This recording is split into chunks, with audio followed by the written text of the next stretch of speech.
Hey everyone, Kirostyle here. Welcome back to the Great Ace Attorney Chronicles. So we've already beaten the game, so if you're watching this in post or if you stumbled across this video from another source, just be aware, I won't be directly discussing spoilers, but, some spoilers might slip here and there. But we're going to spend today looking at some of the bonus content of this game, since there is quite a bit. And in case you were not already aware, maybe because you're new or maybe because you missed that part, the Great Ace Attorney was actually two games, right? The Great Ace Attorney 1, Adventures, and the Great Ace Attorney 2, Resolve. When they were released in English, they were released together as the Great Ace Attorney Chronicles together. So to make people want to buy it, they included some bonus content. And so that is part of the draw. And some of the bonus content is from the original games, and they brought them over and put them into this game, but some of it's actually new specifically for Chronicles. So I haven't actually had to look at all this stuff, so I think it'll be pretty cool. So let's just go special contents. Okay, so there's a few categories. So the first one is Accolades. So Accolades are like achievements. Now, this game, the one I have is on the Nintendo Switch, but I suppose if you have it on PS4 or Steam, these are regular achievements, because the Switch doesn't really have that. So obviously I haven't really been hunting for them, but usually they're for doing things like completing chapters or examining specific objects or finding specific conversations, like pressing certain statements. And of course when I was playing it on stream for you guys, I didn't go over absolutely everything just because I wanted to keep the streams at a decent length. But I'm just kind of curious what some of these actually are. So this one's the one for getting everything. Okay, so these are the ones for completing each individual chapter. So this is episode 1 of the first game, episode 2, 3, 4, and 5. Okay. So these are all just the completion ones. So this must be the second game. Second case. Third case. Fourth case. And then completing the game. Okay. So what about these ones? Completion of all the extra Escapade adventures. Okay, so that's part of the bonus content, so we'll do that later. For playing the game in all available outfits. Okay. Having dug around to find every argument about shovels and spades. Oh, there were more? So, I mentioned before that in the original Ace Attorney games, there's usually some kind of conversation where people argue about ladders versus step ladders. And then this game, they kind of skirt around that and avoid the argument, but they have another argument about whether a shovel is a spade or not. So, there must be more of those then. Having wrung your hands through every debate about ladders and step ladders. Okay, so there's only one of them, I think. Inconsistency seer. For having successfully presented evidence during the first cross-examination that occurs in both... Okay, so this is just the first time you present evidence, right? And this is for pressing people, okay? Oh, for having read every new idea on Iris's blackboard. Oh, that means I had to examine Iris's blackboard every time we went back to Baker Street, which I did not. Her Lockian. I see what you did there. For having thoroughly examined the medical report card inside, outside, in episode 1 of the Great Ace Attorney Adventures. Is this a reference to the fact that in the first Ace Attorney game, there's that meme about changing the autopsy report partway through the trial? Oh, okay, so these are all like specific achievements for each episode. Having examined the bed in episode 2 of the Great Ace Attorney Adventures. Pillow Perfectionist. Oh, I guess I thought I examined everything in the rooms, but I guess I did not examine the bed. Huh, okay. Hat Hunter, for having identified the maligner responsible for the victim's hat in episode 3. Oh, for identifying... Oh yeah, so that's for identifying that Lady First was a hatter and must have been the one who made thrice-fired Milton's hat. So I did that one. Having examined the violin before talking with Iris about Wilson topic in episode 4. So you have to examine the violin before talking with Iris sometime. Okay. That must mean the dialogue changes. That's interesting. The woman, for having examined the fireplace in Mr. Shome's suite, waltz with Susato in episode 5. Is that a portrait on top of the metal? Or in the metal? Maybe there's a portrait above the fireplace that they talk about? Oh, okay. Kinda sad I missed some of these, but I don't know if I want to go back. What's this one? It's a picture of the Skulkin brothers, but it's... question mark, question mark, question mark. Huh. I'm not sure if I'll go back and actually do these. I mean, if I do, I'll do them on my own time, but... having named Takatsuchi Auchi and Yujin Mikotoba as the victim... Oh, so this is the first question when he asks you, let me test your worthiness of being in the courtroom. Name the victim, and then the options were Auchi, Mikotoba, or Giselle Brett.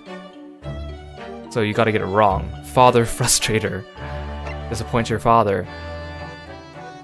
Down in 1 for having examined Miss Green's bottle before it falls from the table. So I did that. What, the noodler? For erroneously answering Mr. Shome's question about who might have something that belonged to the convict in episode 2.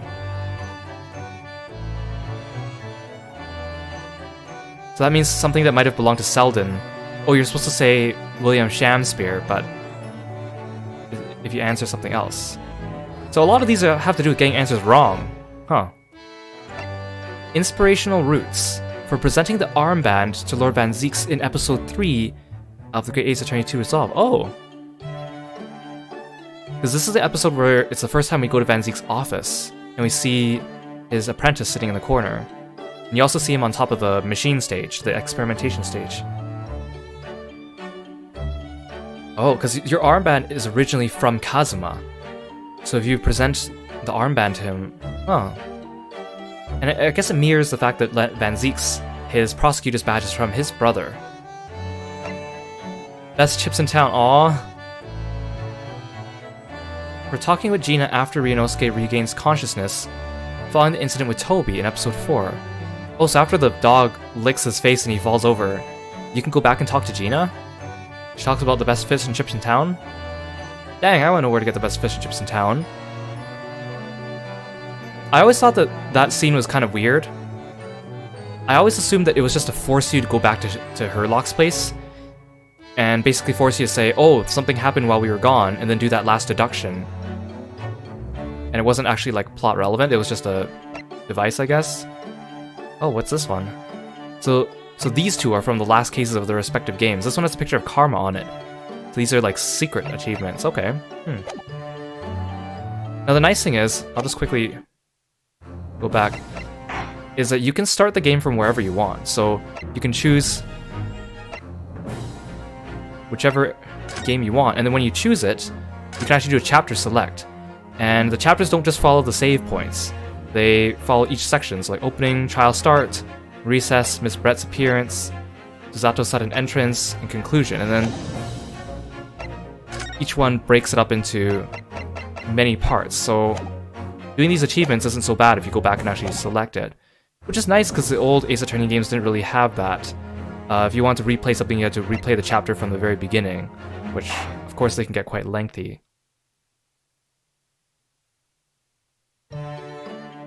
So Tailor. So, Great Ace Attorney 2 in Japan actually had some downloadable content.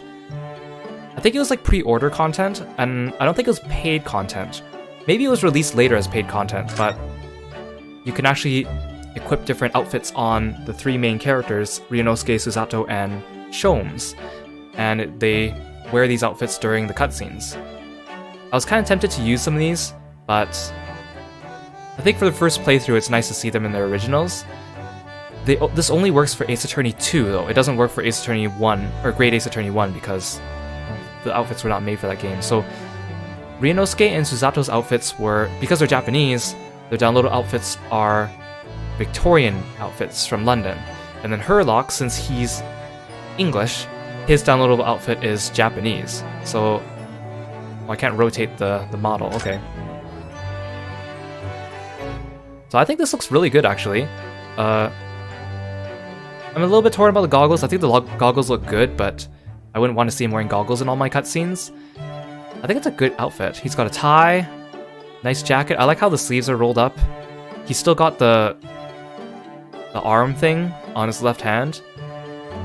And if you see, he has a little stuffy mouse on his shoulder. That's a mouse version of Ryunosuke. Kind of like Herlock has a bunny version of himself, and Iris has I think like a mouse version of herself. That's cute. A shame I can't rotate it in here and look at it though. Zato. This one's very different, but I like it too.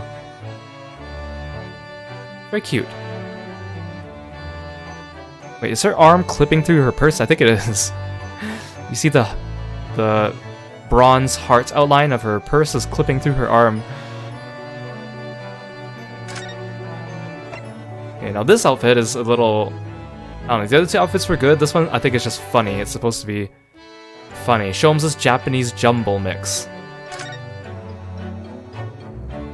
Now, I wonder if you wear this outfit when you go back to Baker Street at home, when Sholmes takes off his jacket. In this outfit, does he just not change anything? So that would make the cutscene kind of weird, right? Because it's like, oh, you got changed so quickly, but he's still wearing the same thing. I think the neat thing is, instead of goggles, he has the fox mask. So I think in cutscenes, when he actually pulls down his goggles to look at things, he'll pull down the fox mask instead. Looks like he still has his pouch of vials on his waist, and I guess that's probably has to do with, wait, no, never mind. I was gonna say this probably has to do with Case 5 of the first game, because that's an important piece of evidence, but you can't wear the outfit in that game anyways. Kinda strange, but... Let's have a look at the gallery. So the gallery has two sections. The portraits is the concept art, and then moving pictures are videos, like promotional videos. And I think the cool thing is, this art gallery is new for Chronicles, and then they also got commentary from Kazunori, the art director. So he actually commented and put notes on each of these, which I think is really neat. I like seeing the text. Hello, I'm Kazunori, art director and character designer for the game. Let me show you some of the character design and scene-setting artwork produced during the development of the Great Ace Attorney adventures. Here's the hero of the whole show, Ryunosuke Naruhodo. The main concern here was to strike a good balance between a period look of someone out of Meiji Japan and a believable ancestor of the protagonist of the main Ace Attorney games, Phoenix Wright. Okay. So I can make the text window disappear. Okay. Oh, okay. I can zoom in and out, but I can't pan. Oh, I can. Okay. That'd be silly if you couldn't pan around. I think this is a better quality than... Like, I found this picture on the Ace Attorney wiki because I used it for one of the thumbnails, but the art for Great Ace Attorney 1 is a little bit lower quality than the artwork posted for Great Ace Attorney 2, but this one seems pretty high-res here. Much better than the one I found, at least. Now, when they first came out with the Great Ace Attorney, like they showed the preview trailer announcing the game, I was really torn about it because I like Ace Attorney, but I was kind of like, why are you going backwards in time? Meiji era Japan seems like a weird place or time, because I don't think they revealed yet that they had Sherlock Holmes, and they were going to London, so I was kind of like, why would I want to play a murder mystery taking place in Meiji era Japan? And then I saw the main character, and I thought he looked kind of boring. Like, I mean, his outfit is... It's okay, but it's a bit plain for a main character, which I think is the point. It's like a university outfit for him, but I was like, oh, the main character looks plain, and he just looks like Phoenix Wright with a haircut, and, like, don't get me wrong, I like Phoenix, but I don't think he's a very interesting protagonist. I mean, they try to develop him in later games, but, like, I think Apollo and Athena are much interesting. Even Edgeworth is much more interesting than Phoenix, especially if you play Ace Attorney Investigations 1 and 2. So I was kind of torn. I was like, oh, will this game be good? It's like back in time, and then the character's kind of boring. And it's just, they never really established in the main series that Phoenix Wright's ancestors were attorneys. It almost made it sound like he was like the first one ever in his family history to become an attorney. So it was kind of like, it kind of broke my suspension of disbelief to think that he had ancestors that were attorneys. It felt like weird to say that. So I was skeptical about this game, but of course it turned out to be like my favorite Ace Attorney game, so I don't know. My first impressions upon seeing Ryunosuke's design were a bit bored, but I do like it a lot. Hey, welcome to the stream. We're just taking a look at the art gallery now. I started off with a stoic university student uniform befitting the period, but I didn't want it to be too generic. So I altered the cut of the back and the sleeves and added some details to suit Japan in the world of the Great Ace Attorney. The buttons on the back accentuate and draw the jacket in to create smart, svelte lines. I do like his back, and it's a shame because we don't see him very much in general, but I do appreciate those lines on the back. And, you know, the back of a character is often something that's forgotten in a lot of games, but then people forget that most of the time when you're playing a game, if it's over the shoulder, you stare at the back of your character a lot more than you stare at the front of the character, so it's important to have a good back design. That's what they did in Danganronpa 1. Like, originally, Negi Makoto's back, he has a cool design on his hood, because they thought it was going to be in third person. But of course those games ended up being in first person, so it didn't really matter. I like the back of his outfit. And I think, like, for an outfit like this, like I said, it's kind of plain and boring, so what's really important is the fit. Like, it has to look well fitted for him. Like, the way they shaded it here, it looks kind of nice. It kind of gives him a little bit of definition about the chest. And I think that's kind of the same in real life, right? If you wear a plain t-shirt, or like a plain jacket, or a plain outfit, it looks pretty boring if you look like a box or a square, but if you have like a nice body, and even if you don't have a nice body, if your outfit is like slim fitting or suits you, I think the human form is very aesthetic, so that's one way to make it look much better. So like when you're drawing, one thing I learned is, if you want to make someone look good, I mean, you don't make their clothes like stick to their skin, but it always benefits and makes them look a little bit better if you have a bit of like outfit definition, or like body definition. This picture was drawn as a reference for Ryunosuke's principal in court camera angle. He has the sword drawn because, well, I just want to see what it would look like. I like this portrait though. Even though the art style for drawing their faces and stuff is like relatively simple, I think they get the features down really well. It looks very determined. Oops. Okay. This is Ryunosuke's traveling to Britain outfit. I included a school cap and cape as they lend an obvious period air, being so different to modern clothing. I like this too. It reminds me of Ryutaro's outfit, Susato's outfit in the first case of the second game. He only wears this in like the cutscene though. These sketches are from the very first proposals. No scenarios had been written at the time, so I had Ryunosuke younger than he ended up, and his hairstyle was based more heavily on his descendants than on something faithful to the period. Yeah, I don't like the Phoenix haircut. I like the outfit they settled on. It looks nice. Or the haircut. Having it swept back like that just doesn't... It makes for a weird front image. If you ever see like a picture of Phoenix Wright but from the front, like in the court record, it just doesn't look good.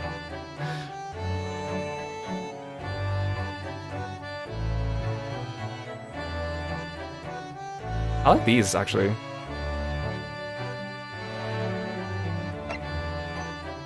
Male hairstyles during the period Meiji Japan were nowhere near as diverse as they are today. They were either cropped, short, side-parted, or swept back. Actually, some of these are kind of nice too. The little, like, tuft of it swept to the side up there in the center. The glasses. That's an interesting back. He's got like an upturned mini ponytail. This one kind of looks like a Sogi's actually, like a shorter version of a Sogi's. Here in the center of the screen there. I remember drawing these sketches as a way to distract myself when I was stuck on the hairstyle. Turns out they came in useful for explaining how the game works in the game proposal documents. That's cute. While its overall character design is reasonably uncomplicated, I was conscious that I wanted to convey the unique qualities of the game's world by paying extra attention to the fine details. I did notice that his armband is very detailed. Like, they included all the little seams on it. I do like that in video game, you don't want your outfits to be too complicated, because then you have to model them and draw them a lot. So I know when people design characters in general, like if it's for like a game or like a manga or something like that where you're going to be drawing it a lot, you probably don't want to overcomplicate it too much. Unless it's like a game where characters only have like still talking portraits or something. I do like that though. His outfit is overall kind of plain, but there's these like specific parts that have a lot of detail.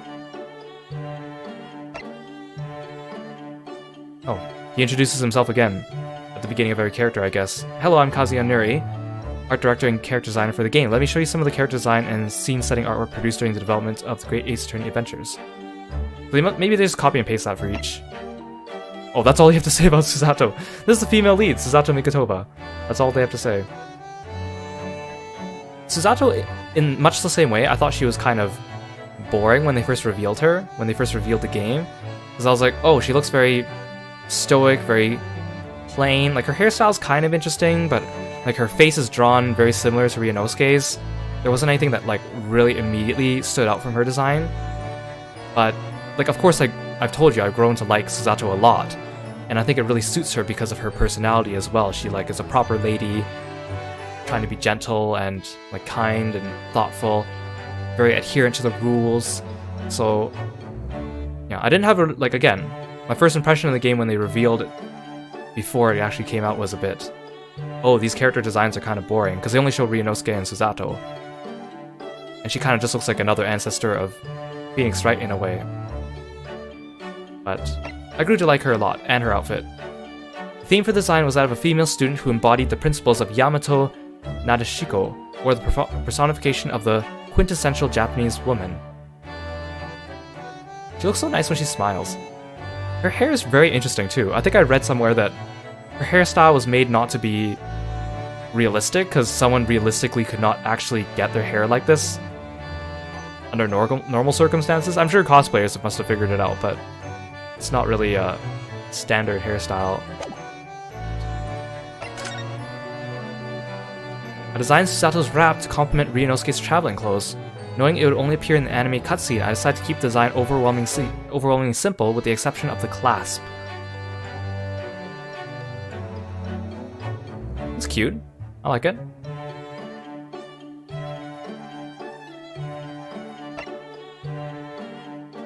I wanted Susato's hair to be styled appropriately for the period, whilst at the same time being a little out of the ordinary. I ended up with something that looks relatively simple in silhouette, but is actually quite complicated. Yeah. It's kinda neat. The frontal portrait was drawn while the kimono pattern was being finalized. I tried a great many different designs before arriving at the final one, in order to find a pattern that didn't draw excessive attention. Yeah, like, it has a very definitive silhouette, but it's a lot more complicated than you think once you start to realize. I like that it's not too complicated overall, though. I don't think Susato's the type of person that would dress too flashy anyways.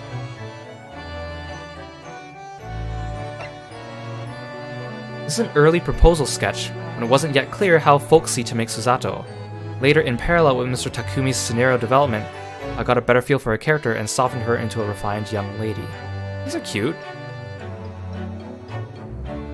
She kind of reminds me of Pearl from the Ace Attorney 2.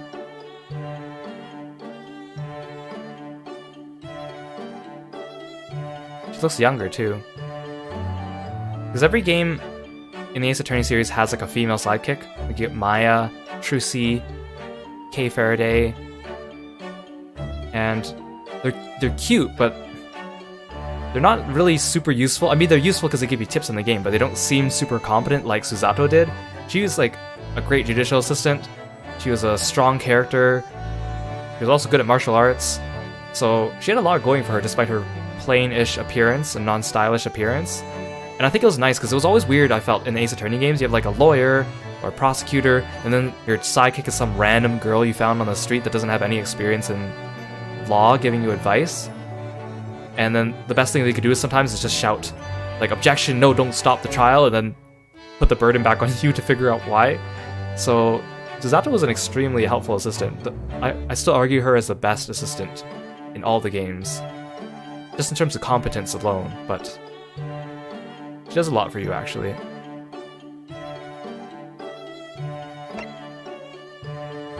This image was drawn to help with the anime creation. Anime cutscenes form bridges between various scenarios in the game, so it's vitally important to avoid any discrepancy between the renderings of the characters. I really like these brush strokes, they're very nice.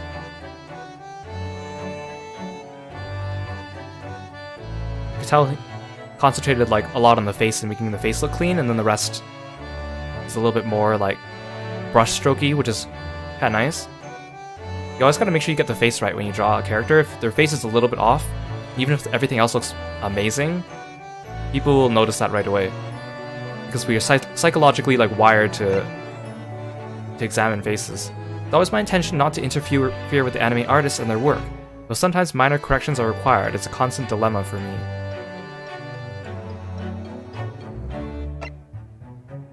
Also factoring into Susato's design was how she would appear alongside Ryunosuke. In the end, I think the contrast in conduct and bearing between the two helps to establish her as a memorable female lead. I agree. And their color schemes worked nice too. I like the arrow showing the direction of his hair.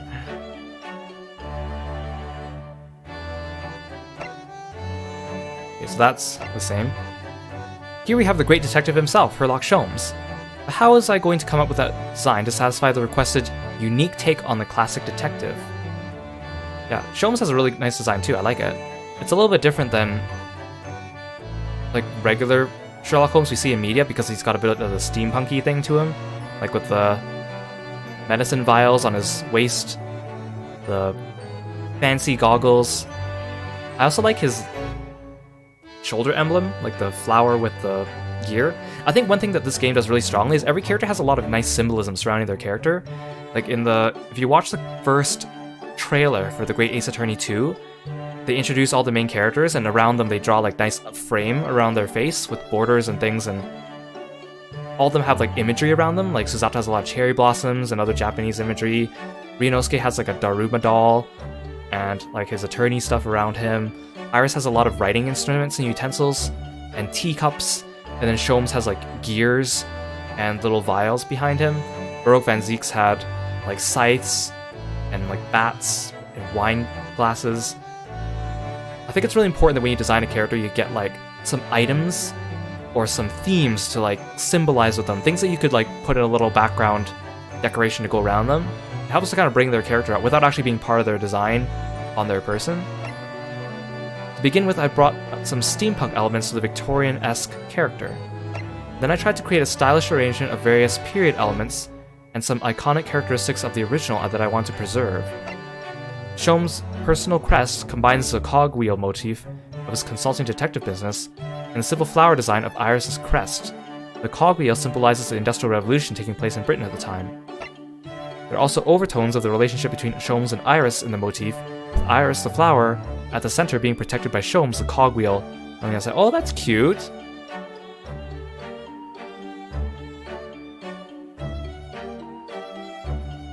That's really cute. I love hearing about this kind of stuff when people design characters. I also like how they thought to actually put all these extra straps to hold his little belts and epaulette in place, because those are on usual outfits like that, and people usually forget that. A lot of times people design things just to look cool, but then you don't really think about their function afterwards. I was careful to preserve the essential features of the Great Detective, such as the deerstalker and the pipe, arranging them into a character that would be instantly recognizable to all. Yeah, the hat and the pipe definitely immediately make you think Sholmes. Or Sherlock Holmes. His bag's nice too. Again, he has a very nice back design, which is nice and often forgotten. Well, they even like put all the little machines going into his bag. How it opens, that's neat. And it prints off papers from his camera. Sholmes is such an interesting character because they strike that perfect balance between like goofy and silly and comic relief, but yet you know that when he's serious, he's really serious and he's very capable.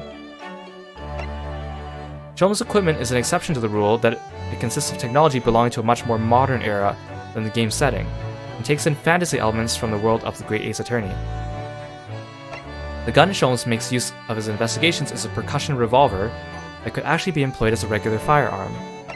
The idea is to juxtapose that with Ryunosuke's Japanese katana sword, thereby highlighting a significant difference between the Japanese and European cultures of the day. Yeah, because one of the big themes of this game is a lot of the clash between East and West.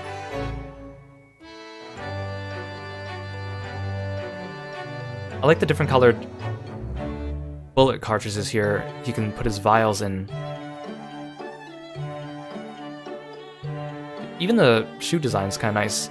They show what it looks like under the pant leg. When Sholmes' goggles are turned on, the shape in the center of each eyepiece lights up and rotates. It's supposed to conjure the idea of a lens attachment on a camera to complement the detective's investigations. Sadly, that couldn't be realized for Sholmes' in-game animations at this time. Oh yeah, he does that in the cutscene where we discover the body aboard the SS Buria, because that's an animated cutscene.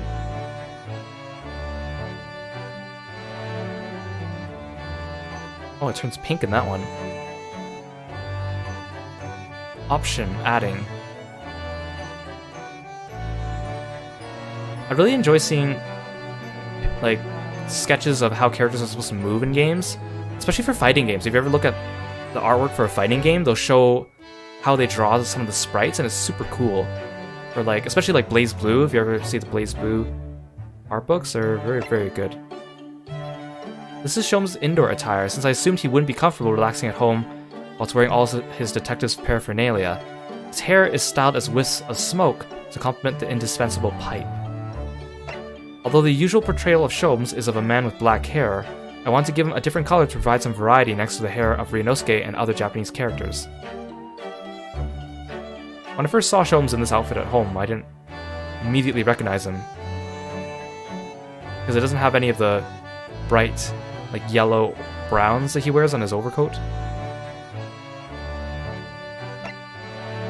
This is a sketch I did for the initial proposal document. The image of Sholmes in the midst of analyzing evidence played a crucial part in portraying the souped-up role forensic science or forensic investigation was to play in the game. The actual character design was still not fixed at the stage, even though the general direction had been decided already.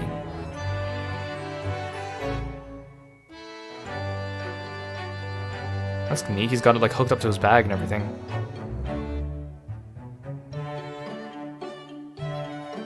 From the very initial onset of the game, they already decided, like, when they wanted to make the game, they were like, the creator wanted to make a Sherlock Holmes game, and he also made Ace Attorney games, so he kind of pitched to Capcom, hey, what if I made a game that just combined those two ideas together? And they were kind of like, sure. And he apparently wasn't expecting them to say yes. He thought they were going to turn them down because it was kind of a weird combination.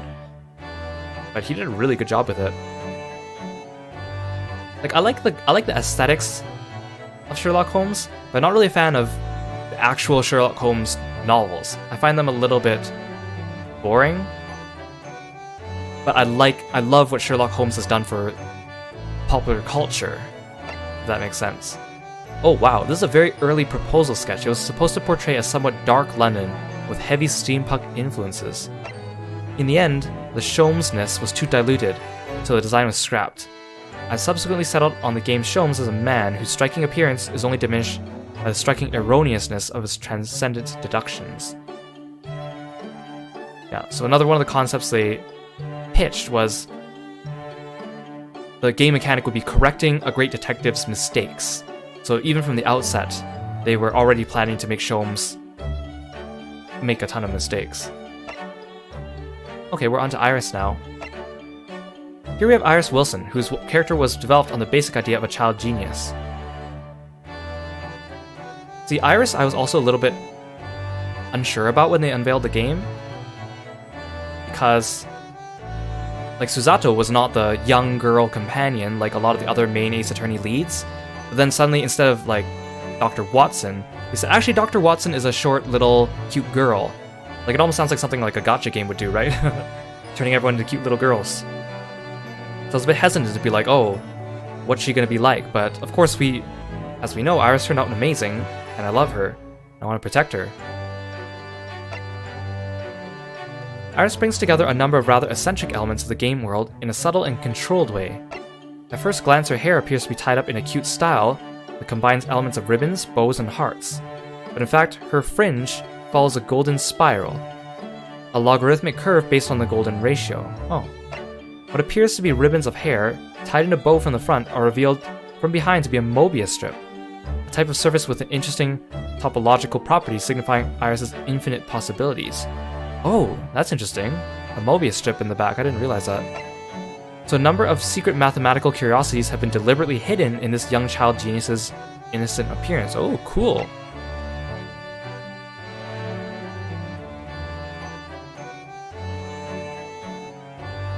Yeah, her hair also kind of made me think at first. I was like, that's kind of a weird hairstyle if you think about it. But it suits her.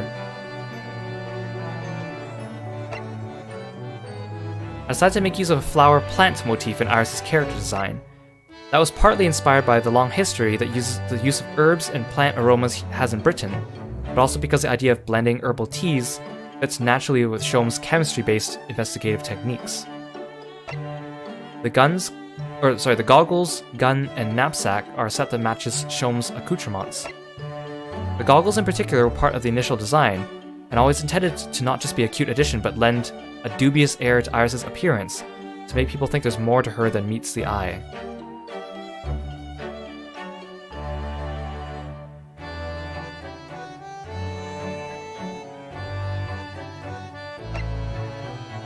Iris and Shom's inventions are, as a rule, far more advanced than the science and technology of the era in which the game is set.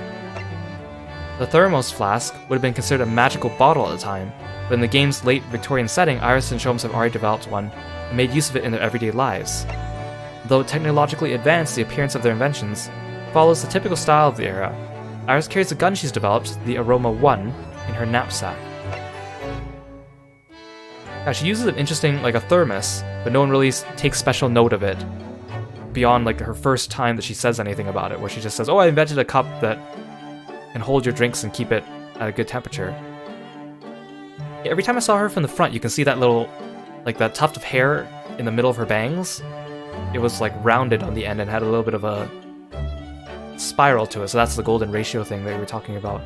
Oh look, they're little rabbit and mouse Shoms and Iris on the backpack here. Very cute. I really like Ace Attorney designs in general, but I think Great Ace Attorney nails it in particular because all the characters look like they fit together, because they all have that Victorian aesthetic. While in the main Ace Attorney games, there's a lot of confusion. Like, some characters look very Japanese, because they're like from a village where they wear Japanese clothes, like Maya's village. But then there's characters that are very eccentric, and then there's characters that are very normal, or ones that wear just a normal police outfit, or like, I find the main Ace Attorney games, because the characters are so varied, they don't really feel like they have a constant art style behind them, which makes them feel a bit disjointed compared to these games. These are the felt doll charms that Iris has attached to her knapsack. They're a bear and hair. Oh, it's a bear! Oh, of course, yeah, it's a bear, I can see that now. They're a bear and hair based on Iris and Shom's, and were originally going to be very instrumental in the story and be shown in a lot of close-up detail. I gave a great deal of thought to their construction. I was trying to make them as fun as possible. They're a particular favorite of mine. These are really cute, but they don't show up in the game as much as I wished. I thought they would show up more in the promotional materials. I think if you get like the original Japanese limited collector's edition of Great Ace Attorney 2, it actually comes with like tiny figures of these. Yeah, I wish they were shown more in the game, more prominently, but they're really cute. Ooh, this is an illustration from a time when I had Iris in a hat for her out-and-about clothing. In this stage, her character hadn't been finalized, so I drew her older than in the final game, with more ladylike hair. That's pretty cute too. I mean, I understand that when games and art books show off concept art, quote-unquote concept art, a lot of times it's not actually concept art, or they like pick the very best concept art, the very best like almost finished sketches to show off. So I'm curious how many like scrap designs there were in the background that were like messy scribbles that they had that they're not showing us here, because I'd be very interested in seeing. These sketches were done when I was exploring some elements of a magical girl to incorporate into Iris' character design as a way of giving her more punch. She has a much brighter look here than in the previous illustration. I like this hat. Very cute.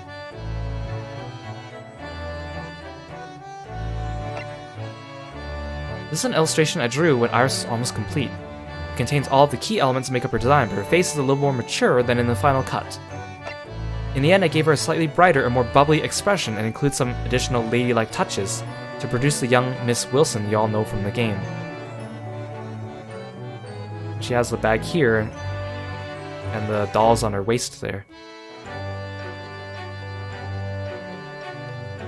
I love Victorian era designs.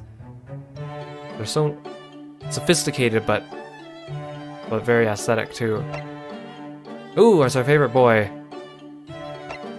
Now for Kazuma Soge. Is that all you're gonna say on this slide, really? Yeah, again, I think Kazuma was one of the characters they showed off in the very first trailer. So it's like Ryunosuke, Susato, and Kazuma. And because Kazuma and Ryunosuke both wear like almost the same outfit, that also lent to the reason why I felt they looked kind of boring, because I was like, oh, they're wearing the same outfit, they just have different hairstyles. And of course this guy has the bandana that sets him apart, but I mean, obviously I grew to like it, again, as I said. Kazuma's probably one of my favorite characters of all time in all the video games. And that was even before he came back in Ace Attorney 2, which at first I was a bit unsure about, but I liked what they did with him. I liked his development. It was very good in the end. The basic theme for Kazuma's design was of a classic young Japanese man. His constantly billowing Hachimaki headband is there to differentiate him from Ryunosuke, giving him a more confident and combative energy. There's no doubt that wherever Kazuma is, the winds of change are blowing. It kind of made me think of Yukimura from Basara.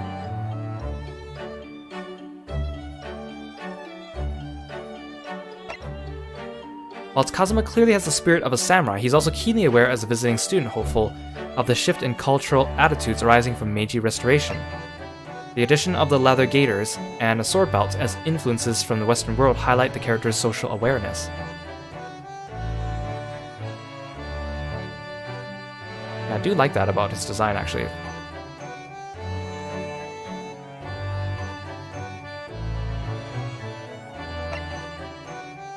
I desperately want to draw Kazuma in the act of drawing his blade, so I included that in the key visual. With the exception of some dramatic finger-pointing in court, there's little opportunity in Ace Attorney games to draw pictures of full of grand, sweeping gestures like this, so I always look for an excuse.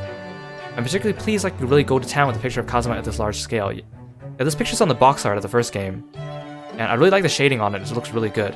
And again, this is a great example of like plain outfit, but the way it hugs his body makes it look so much better. Look at that. Look at that detail. Without overdoing it too, clearly. It looks really good. Whoa, who's this? There are some sketches I did during a transition phase. We were considering who should have glasses. Eventually we settled on that being Satoru Hosonaga. Ouchie doesn't count. Whose design I was working on at the time. So Kazuma ended up with just his Hachimaki headband instead. But for a while, competition for who would become the bespeckled one was fierce. I don't really like this design. Not for Kazuma, at least. I don't really like, in general, when it comes to anime and manga, the character archetype of characters that look like this, the ones who have like the glasses but think they're the cool guy, are not the type of characters I usually like. So this is far from what I would see in Kazuma. Plus, with the headband, I don't think they go well together. It looks like he's ready to study for a university exam or something. Like, let's study, I'm gonna put on this headband to show my determination kind of thing, you know? With a combination of the headband and the glasses, Kazuma took on a far too studious look. So although I was pleased to have explored the possibility, this was the drawing that convinced me it wasn't the right approach. Yeah, good. I don't think I would have liked him as much if he looked like this.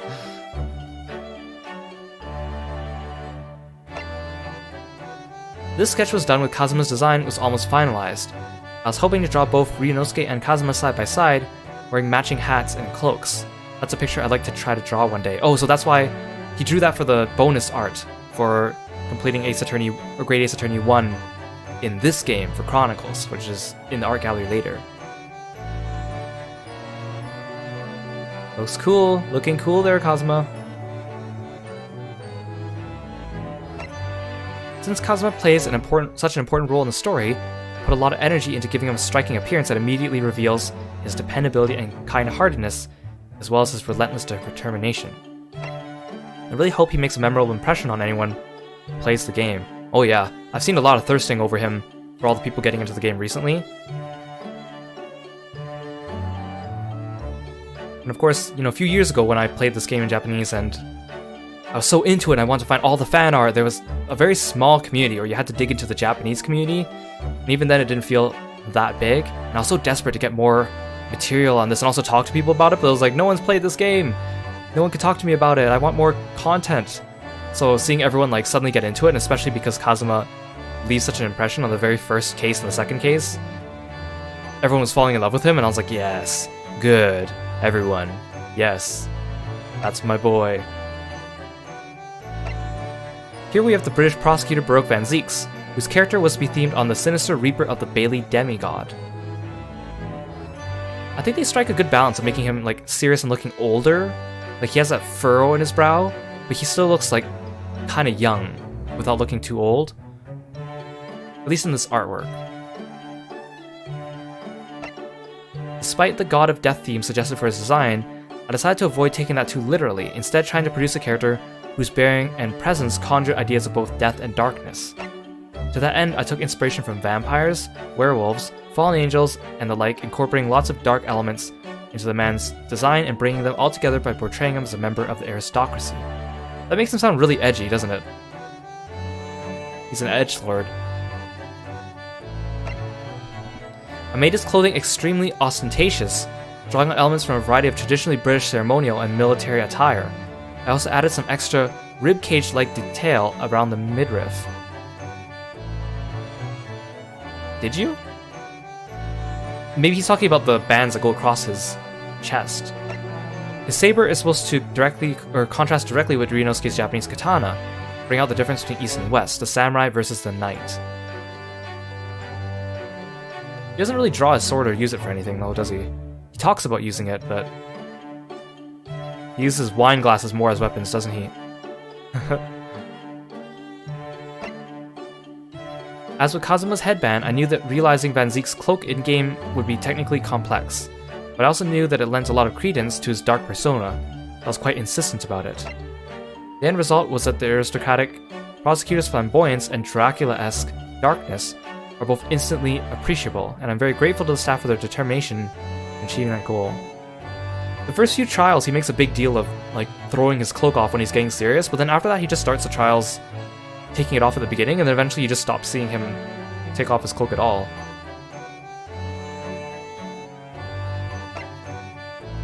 These rough sketches were my attempt at consolidating my ideas about the prosecutor's image. His look needs to be more than just piercing, it needs to portray a sad and tortured soul as well.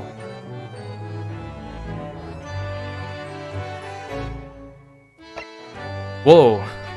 This is a very early illustration. I came up with and rejected a lot of different ideas myself over a long period of time. I submitted only the one that resonated most with me to Mr. Takumi and was given the go ahead to proceed. Among the main cast, this character underwent a unique development process. I didn't show anybody my designs for the prosecutor, including the drawings from this stage of the process. So we didn't get to see these until later. Man, this guy looks really stuck up.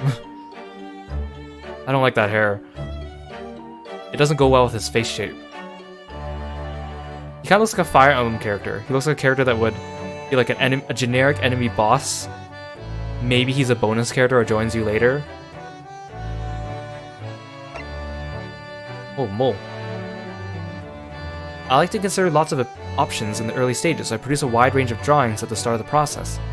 Even if I thought an idea might not be quite right, I put it to paper so I could home in on the perfect design. I love this part of character designing. It's so cool to see what people go through. So for games.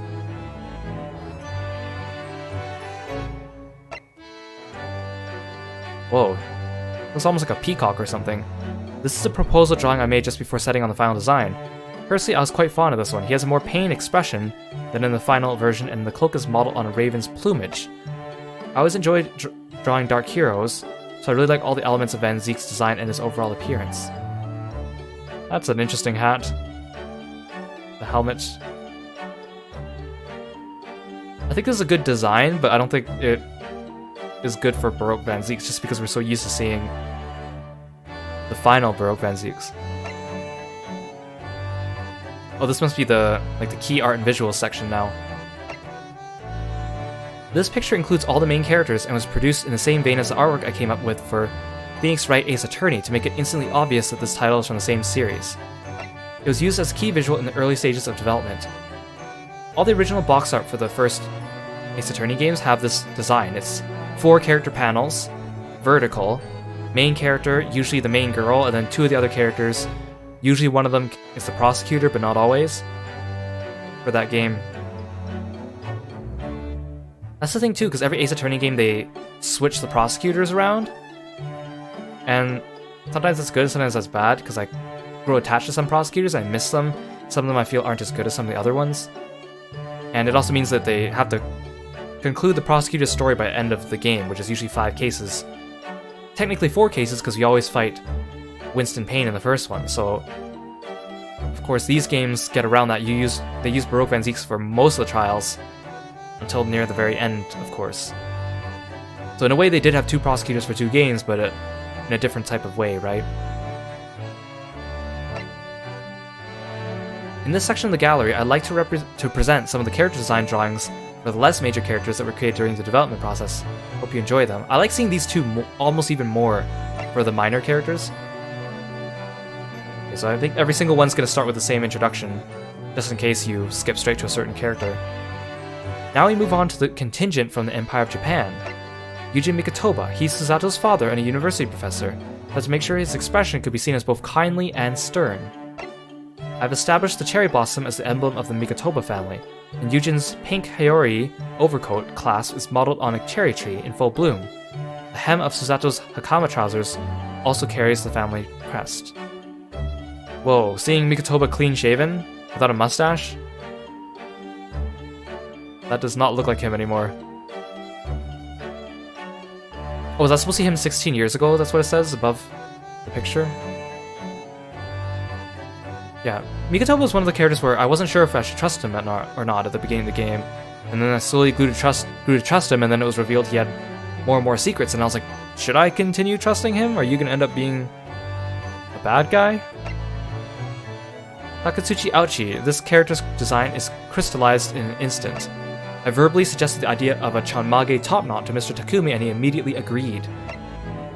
I made some sketches of Ouchi with round glasses on, since they were the norm in Meiji Japan, but it was too much of a departure from his descendants' usual look, so I reverted to the normal shape of glasses we're all familiar with. Yeah, those round glasses really make a huge difference.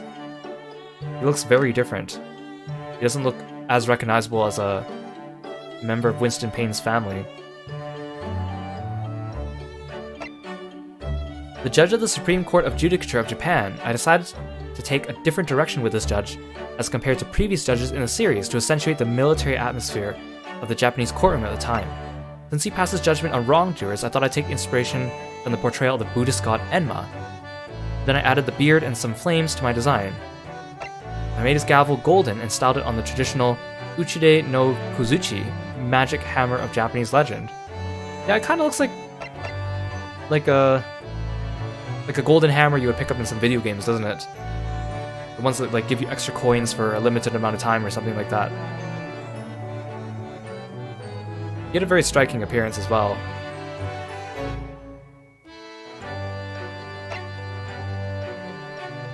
Kiro Correcta. Since this man is a merchant, I initially decided to base his design on Ebisu, one of the 7 gods of fortune and the traditional Japanese god of prosperity in business. But when I showed my rough sketches to Mr. Takumi for some reason, the idea of Correcta being long and thin came up, so I switched to another of the gods. Bukuro Kuju is a more fitting source of inspiration. I want to have him constantly eating sticky mochi rice cakes, which would get caught in his throat, but it seemed a little too dangerous to portray. So with great self-restraint I stopped myself. LOL. I like how the Ace Attorney games can always give characters really interesting proportions. And this, like for some of them, like the minor NPCs, you can see the shape of his head is very unnatural. You can always tell if a character is a main character in Ace Attorney games because the more properly proportioned they are, the more likely they're going to be an actual regular main character. And if they have ridiculous proportions, they're usually like a minor NPC for comic effect. Yasanosa, I was going for a stereotypical military man of the time in order to give players a clear sense of the era. He appears to be a regular, smartly turned out soldier, but on the back, he harbors a great secret.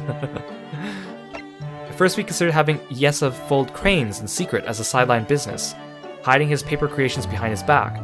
But after fleshing out the details with Mr. Takumi, the idea of Aidonosa came kicking and screaming into the world.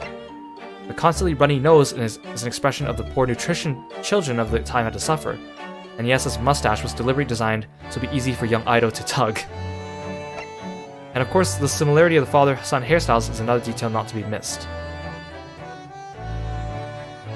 The similarity of their hairstyles, but he barely has any hair. The kid. I do like how they took advantage of the 3D technology to do stuff like this, like hiding things behind characters. They first started doing that in Dual Destinies and Professor Layton vs. Wright.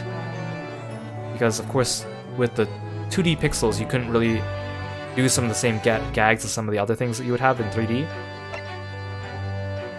Satoru Hosonaga. From the role he plays in the scenarios, I could sense this character had potential for further involvement, so I gave him a more believable appearance than other witnesses of the game. Yeah, see? Better proportions means you're more of a major character. His design is built on the idea of a young man with fragile good looks, who wouldn't be out of place even in the most delicate of situations. The reason for the chick motif on the napkin he carries as a waiter at Le Carnaval was as a kind of covert foreshadowing of Giselle's involvement, and because the restaurant was originally going to specialize in serving game. Oh, I didn't even notice that. Oh, that's cute. Look at the little chick. I like Hosonaga. I wish he got a bit more screen time. Even though he's mentioned during the very last case, I wish they, I don't know, showed him somehow. He was a very good guy. And his outfits just got more and more ridiculous over time. Giselle Brett, being the first Western character you encounter in the story, starts to unfold in Japan. I decided to make her a somewhat bizarre, fantasy-style gentlewoman who leave a very strong visual impression. It was a deliberate attempt to heighten expectations, or trepidation, about the overseas voyage soon to follow. The mask she wears was styled to pair with the eyes of the swan on her hat. I almost eliminated the chicks from Giselle's design on numerous occasions, but they made it through in the end. And like I said, the chicks that appear during her breakdown appear on the front cover of the Great Ace Attorney art book for the first game. It's a big collage of all the characters together, and there's little chicks like planted around the entire picture. I was very curious about her when she first came out. I thought we would eventually get to see her face, or her eyes, and I thought it was going to be some kind of big reveal, so I was like, on the edge of my seat, like, when are we going to see her face? When are we going to see her face? And of course, we never did. Also thinking of how strong her neck muscles must be to hold up that swan, considering it was a real swan, apparently. And I still beg the question, did the swan die in the second game or something like that? We never found out, it was just kind of in the photo. Nikolina Pavlova. I designed Nikolina to have an immediate, obvious Russian appearance. Her image was based on the idea of a Russian fairy, and I implemented her as a beautiful, reticent young woman of fair complexion. Oh yeah, so the reminiscence theme or the recollection theme of that case is called, like, the Lost Fairy, the Stolen Fairy, something like that. Due to the nature of the story, I was constrained in terms of her clothing, but since there aren't many orthodox female forms in this game, I did try to bring out the telltale lines of a young lady even through the layers of her disguise. Oh yes, like I mentioned again, like, human figure, give your character some curves on their outfit, makes them look better. Her feline friend is obviously a Russian blue.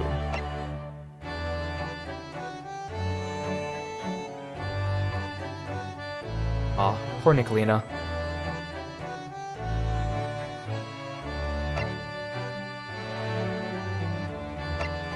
Now we move on to the contingent from the British Empire. The judge of the Old Bailey.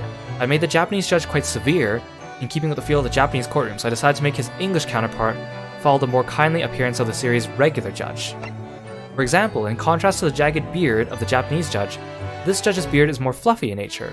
The wig, by the way, isn't just a visual gag, that's actually what judges of the day wore.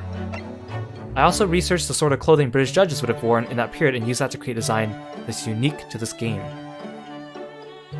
Good old judgy. I'm glad he appeared a little bit at the end. Again, like the judges in the Ace Attorney games, he's like a major character, but he's not a major character at the same time. It's such a weird contradiction. Jurors. I was given instructions that the jurors didn't need any particular idiosyncrasies, but just in case I thought I'd design some characters with a variety of unique traits, and it was those designs that were picked. As a result, there was really little difference between the jurors and the witnesses, which meant I'd given myself a lot of extra work to do. Seeing court battles that include both jurors and witnesses justified all the effort. I did like how most of the jurors had like one running gag that pulled together their entire thing, like the typewriter, the old granny knitting, the maid who wanted everything to be clean. There were a lot of top hat men though in the jury. Soseki Natsume. Mr. Takumi had asked for Soseki to come across as someone with a very nervous disposition and erratic behavior, so I concluded that his facial expressions would have to be a key part of his design. I approached the design from that angle, playing around with various different facial expressions. Even though he's based on a real person, the Soseki of the game has a unique appearance with some heavily exaggerated features. The emotion expressed by his eyes is a particularly important part of his design. I hadn't specifically been asked to include the cat, but I sketched a tri-color calico at Soseki's feet and was delighted when Wagahai was picked up and used in the game. Yeah, I like how he's still wearing like sandals, Japanese sandals. Wagahai is so cute. He's not even that important to the game, but you see him in all the promotional materials and stuff a lot. Although he does play as like a small role in Case 5 of the first game, so... John and Joan Garrideb. I really had to work hard on this pair since they're so intimately tied up with the story. The guiding principle for the design was the sun and moon silhouette, along with the idea of a pufferfish for Joan. Compared to the newlyweds of Constable and Mrs. Beat, with their passionate love for each other, the Garridebs are an older couple, and I want to show a different form of love in their relationship. And we saw how that played out in the game. His moon-shaped head and her sun-faced head. I really see the pufferfish now that they mention it. I love the back of his outfit too, that you see it like briefly during those couple scenes, and you realize that he needs to go get a new bathrobe for himself. Rolly and Pat's beat. There are a lot of pairs of witnesses who appear together in this game, but I had a firm idea of how I wanted these two to interact from the outset. So I actually worked backwards from there. I designed them as a single unit, two people moving and acting as one. The scarf that goes around both of their necks is a good example of that. They were modeled on the idea of dolls, wooden marionettes or porcelain dolls that are supposed to have a fantasy world image despite being virtually penniless, to bring out their genuineness and their sweet personalities. I love these two, they're so cute. He looks like such a baby when he's like got the strap of his helmet in his mouth. It's almost like a soother. And again, in the Japanese version, instead of being called Rolly and Pat, or Rolly and Patricia, it's Pat and Rolla, so the name pun is switched around, but it's the same idea. I love the sparkle in Patricia's eyes. Tobias Gregson. I designed Gregson as a stereotypical Scotland Yard detective of the day. His collar turned up, and the obligatory pack of fish and chips in his hand. Is that a part of Scotland Yard detective? Stereotypical one? As he's always stuffing them in his pockets, I imagine his hands and the lining of his pockets are constantly covered in chip fat.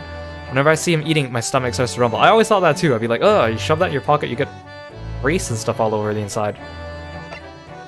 Gina Lestrade. Gina was the character who underwent the most changes as a result of story rewrites. Originally, she wasn't going to be a pickpocket at all. Consequently, I had to redesign her in latter stages of the production process. Her outfit helps to portray her complete lack of money, and Mr. Takumi requested I made her clothes not quite fit properly as well. That's the reason why her shirt is too large for her, for example. From my perspective, I want to allow her feminine spark to shine through from beneath her boyish appearance.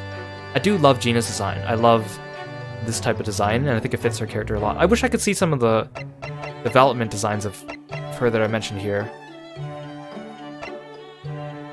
Male Strongheart. I was aiming for a character who had immediately a palpable presence and whose bearing was overwhelmingly intimidating. Well, they did a good job with that, with the sound design and his character design. My initial designs were quite militaristic, but Mr. Takumi asked for Strongheart to have an intellectual image instead, which gave rise to his current look, more reminiscent of a clergyman. His name, Vortex in Japanese, gave inspiration for the styling of his hair. There are also elements of unicorns woven subtly into his design, since the unicorn features in the British Royal Coat of Arms. Yet his walking stick and gavel are a unicorn. For example, in profile, the front strand of Strongheart's hair looks like a unicorn's horn, as does the cane. I said, oh, his hair, I guess. Yeah, I guess if you mention it. I also drew from elements of other creatures, like the Black Panther, to portray not only his intellectual prowess, but also his ferocity. For his clothing, I tried to bring in features found in prosecutors' outfits. This man, he does have a very immediately intimidating presence, and I think they nailed it on that one. Eggert Benedict. This character was designed to have the appearance of the quintessential English gentleman. I had a strong sense that I wanted to go in this direction with this character, so I put a lot of effort into his design and was very relieved when it was approved. His clothing is detailed with elements related to bricks and brick buildings. And of course he has numerous unusual flourishes and affections to surprise players, so if any of you haven't seen him yet, do look out for them in the game. Well, I'd like to give more details about other characters as well, but I think we'll have to call it a day. No, I want more! I like the minor characters. I really enjoyed this brief opportunity to discuss the game's development with you. Thank you for taking the time to read my explanations, and I hope our paths cross again soon. Is there a section for minor characters from Great Ace Attorney 2 though? I hope so. Look at the smug guy. And the silly JoJo poses. Ah, this one. Brothers of Ambitious Dreams. Since there were already commemorative group pictures at the end of each game, I sought to avoid the same themes and motifs in these pictures. I also didn't want to give away from the good vibes after finishing each title, so I gave it a lot of thought in the end. In the end, I settled on just using Ryunosuke and Kazuma, as the two of them are the embodiment of the Great Ace Attorney. Yes! My bros, I love them!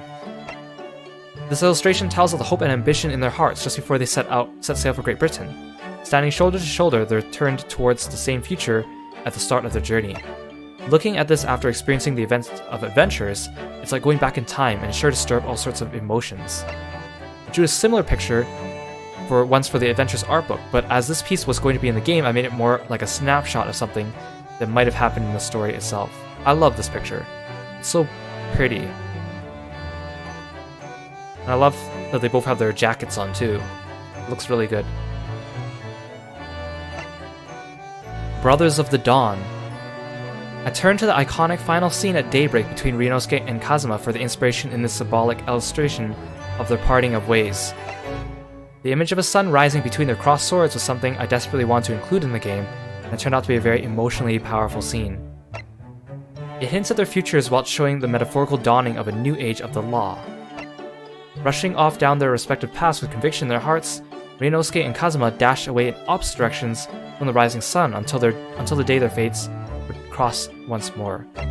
Whereas the two of them were facing the same direction in Brothers of Ambitious Dreams, Brothers of the Dawn presents a visual and thematic counterpart to complete the set.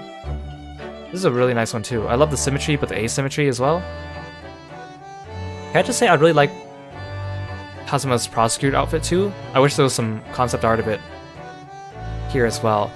Strangely, when they modeled him with that outfit, it felt like they made him a little bit more buff. I feel like his chest is a bit more pronounced in that outfit. And the more I think about it, the more Kazuma mirrors Edgeworth. Like, he starts off wanting to be like a defense attorney, and then towards the end he decides to head down the path of prosecutor, which is kind of what Edgeworth does too, while also being the best friend of the main character. So I think they were going for that, especially with the karma, right? Hey, welcome to the stream. Thanks for stopping by. Oh, sweet. This must be Great Ace Attorney 2. This is where I'll be sharing some of the designs and reference documents for the second game, Resolve. Oh, okay, so there's still a lot more to be had. Good. Before I begin, please be aware that there will be a large number of big spoilers, both in my comments and the illustrations themselves, so I very strongly recommend finishing the two main games before going any further. Ryunosuke Naruhodo. This character illustration was used in promotional materials for the original release of Resolve. In it, Ryunosuke strikes a resolute "let's do it" pose, or "let's do this" pose, with his chest out and his collar straight. Along with the armband, katana, and university collar pin and arm guard, I strove to capture everything unique to Ryunosuke in a roughly triangular shape with his stance. Iris' homemade suit. That's the one on the right. I often like to create costumes that speak to a character's backstory or personality over how visually striking they are, but that can lead to the design feeling rather uninteresting after the first time you see it. To avoid this pitfall, I remember wanting to make the outfit feel connected to the story somehow whilst expanding on the world of the Great Ace Attorney. So I added a few images here and there to spark the imagination and give you something new to find each time you play through the game with it on. One of these elements is a little Shrew-nosuke, oh that's cute, Shrew-nosuke, standing on Ryunosuke's shoulder that Iris made. If you look very carefully, its head actually moves in tandem with Ryunosuke's, but perhaps it's too subtle. The line and cut of this suit were also designed to complete Prosecutor Sogi's, making them a fine pair in court. Yeah, see, the key art for the second game is much nicer than the first one, because they started giving them like the poses where it had a bit more interest. Instead of just standing straight with his arms down, he's like rubbing his chin. You see a bit more of the definition of his outfit. I like this outfit a lot still too. Again, I'm not sure, like the Shrew-nosuke is really cute, but I'm not sure if it would take away from some of the serious scenes in the game if you see it all the time. Then again, you don't see Ryunosuke that much except during court, because you're usually playing in first person. So again, look at Susato, her key art here on the left. Her pose is much more interesting than in the first games. Susato Mikotoba. In her previous outing, her character illustration portrayed her as an ideal, refined lady, a Yamato Nadeshiko, so this time I thought to show Susato's sweet and spirited side instead for resolve. This allowed me to strike a better balance between Susato and Ryunosuke visually when they were featured together side by side. Iris' homemade dress. Susato and Ryunosuke's outfits were both created by Iris, as such they share a number of design elements, with Iris' new outdoors attire and Shome's regular clothes. I suppose you could say there's Susato and Ryunosuke's uniforms for the Shome's consulting detective agency. Oh, that's cute. Imagine the four of them working together in the detective agency like that. In keeping with the period setting, Susato's usual look is a very modest female student's attire, but I felt it kept me from bring out the typo. I felt that it kept me from bringing out her full feminine charm, so I employed Iris' help to unlock it in this costume. Wait, you're not gonna make mention of Bunny Susato? Wait, that's not a bunny, it's like a... Is that like a Shih Tzu? Like Isabel? Sherlock Sholmes. I thought to draw Sholmes facing forwards this time, in contrast to his publicity imaged illustration for the first game. But as I drew, it struck me the pose I'd chosen wasn't very Sholmes-like at all. As I struggled to come up with something more befitting, I was tasked to create a teaser illustration in which Sholmes and Ryunosuke would stand shoulder to shoulder, at which point it became vital I balanced their look visually. It led to what I feel is Sholmes' most natural stance, the three-quarter pose. Whilst he wound up standing at almost the exact same angle, and I experienced a ton of deja vu as I drew it, it's a totally different picture. Yet Sholmes' key art from the first game and the second game, from a glance they look very similar except for the arms. Same with Baroque Van Zieks, they almost look very similar between the two games if you don't look closely to their arms. The insert illustration for the Enlightened Sholmes, on the left, the Enlightened Sholmes, that's what they call it, captures the moment in which Sholmes hits upon his latest transcendental idea that transcends both time and space. Probably right as Iris was about to get some shut-eye too. That's an interesting way of describing that picture. Enlightened Sholmes. Sholmes' Japanese jumble mix. I wanted an excuse to dress Sholmes up in Japanese clothing since productions of the first game. After the second game came and went with no opportunity either, I started to give up hope. That's when talk of alternate costumes arose, and I swiftly jumped at the chance to turn my idea into reality. Of the three new outfits, Sholmes is the one I had the clearest idea from the get-go, as his was the first to be completed. I originally imagined it would be something he could wear in Japan, so it was even more Japanese in design at first. It was meant to be a costume for Great Britain, so I pulled back on it a little to bring in line with the other two. I also came out with Japanese-style outfits for Iris and Van Zieks initially, but all that was needed were the three, so unfortunately the two other designs will never see the light of day. No, please show us! Please show us! I want to see Iris and Van Zieks' alternate outfits too! Please! Please, please, please, please, please! Unlike Ryunosuke and Susato's outfits, which were made by Iris, Sholmes made his by himself. Also, the mask he wears is not a typical Kitsune fox mask, but a Wagahai cat mask.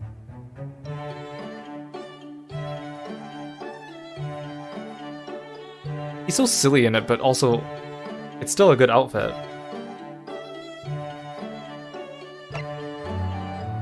Yeah, so again, like the key art for Iris as well is she looks exactly the same, but she's standing at a slightly different angle.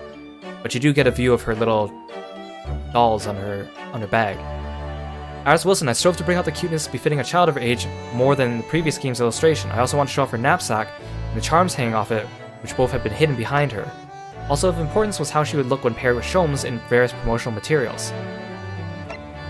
Outdoors attire. I'd actually designed this during the production of the first game, so I was thrilled to be able to bring it out again after I put it away for various reasons. The jacket she wears over her indoor clothes is based on a steampunk aviators, to which I added elements that made her more resemble the little bear-shaped lucky charm she made herself. Incorporating flowers and hearts into the design, I landed on a mildly Eastern motif for the decorations on her hat. When she lowers her goggles, she looks just like her lucky charm. Yeah, the hat was kind of weird at first because you gotta cover the Mobius strip hair, right? So if you think her hat has these two giant like buns on it, but she still pulls it off.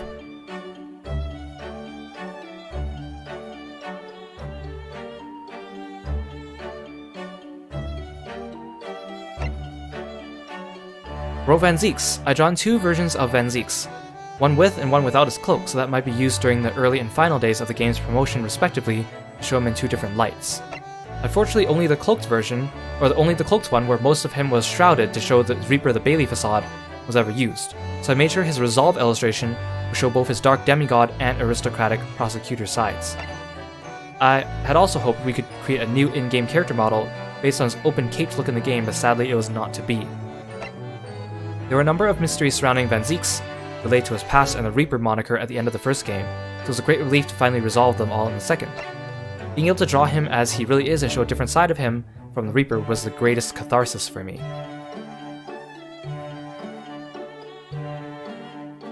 I like how he draws his face. I'm not very good at drawing like older faces. And again, like they strike such a good balance with him looking older but also still young. Ah, there we go. Masked Apprentice.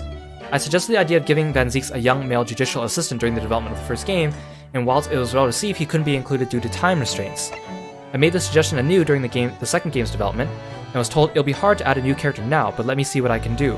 I certainly didn't expect things to turn out the way they did. Originally, I proposed that the younger judicial assistant could act as a rival to Susato, and he and Van Zieks would enjoy a close and heated dynamic. Instead, their cooler, more distant relationship worked out rather well, I think. Visually, he was to serve as a backdrop to his mentor, coupled with the need to create the biggest impact possible when his true identity is finally revealed. Very little besides his mask is visible in order to create an aura of mystery. Prosecutor I can't even say his name now. Prosecutor Kazuma Asogi. From a narrative perspective, Kazuma represents the theme of confluence and contrast between East and West. As such, his prosecutor's outfit is based on Western clothing with Eastern flourishes. Another major task for me is how to change his appearance while keeping to the core elements of his design and overall form.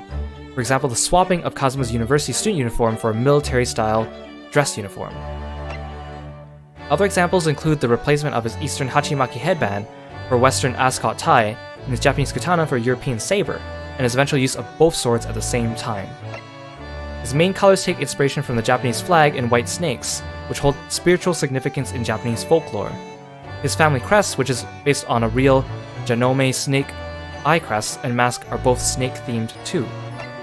He's also predominantly in white to stand in contrast with Ryunosuke's black uniform. I was completely sure this was the way to go when I envisioned how his dramatic return would play out when he regained his memories. The bright form emerging from under a dark cloak like a beam of light chasing the haze and darkness away, and also as though he was shedding the dark varsity jacket of his past like a layer of old skin. That sounds so poetic, I love it. Like Van Zieks, the details in Kazuma's design serve to convey the affluence of prosecution, whilst in contrast the relative simplicity and modernity of his outfit conveys a sense of progress. I love reading this kind of stuff so much. And hearing like the little design elements, like when you see his design, you don't immediately think, oh, white snake. But then when someone tells it to you, you start to see it, right? And I love that. And I kind of did that for some of my character designs too. Like one of my main characters you see me post about and talk about a lot is Ray's. He's got like a wolf motif, but I didn't want to make him like a full-on like wolf man. I just wanted little flourishes here and there that alluded to it. That's kind of the same idea going on here. And again, it builds so much symbolism for the character, because then when you draw the character, if you want to put like little background decorations or like motifs or symbols to draw around them or represent them, you have a lot of material to draw upon. And I think that's very important. Clint Van Zieks. Clint only appears in illustrations throughout the game, but as he is a key figure in the story, I approach his design as though he were a main character. I set about creating his design by retaining certain elements to create similarities between the brothers, whilst inserting new elements to contrast the differences between Baroque's yin and Clint's yang. I love all this talk about Eastern and Western design philosophies too. As with Baroque's navy blue, Clint's red jacket is a reference to the traditional colors of the uniforms of the Queen's Guard, and was just a thing to convey his positivity and brilliance. First introduced in Adventures, the cross swords in the Van Zieks family crest was actually also a representation of the two brothers. Though the emblem was used over many generations, I can't very well say it's only about them. Using a pair of cross swords as a belt buckle also hints how they've always become bound by honor and glory, which are also holding them back in various ways. The badge on Clint's chest was always meant to serve as a memento of him for his little brother, which we were finally able to show in Resolve. Narratively, I was able to make one very influential contribution in relate to Clint. One day, I very boldly proposed to the director, Mr. Takumi, how about making Clint's hunting dog the Baskerville Hound? At the time, Mr. Takumi himself hadn't quite hit upon how to solve the Baskerville problem yet, so I wasn't even sure if he was going to include it in the story. Therefore, I figured I had nothing to lose by suggesting it. Aristocrats often went hunting with their dogs back then, so it seemed like a period-appropriate way to show Clint's social status and charismatic personality and connect him to the specifics of the case. I also suggested placing a certain vital piece of evidence in a very specific location. Oh, look at that.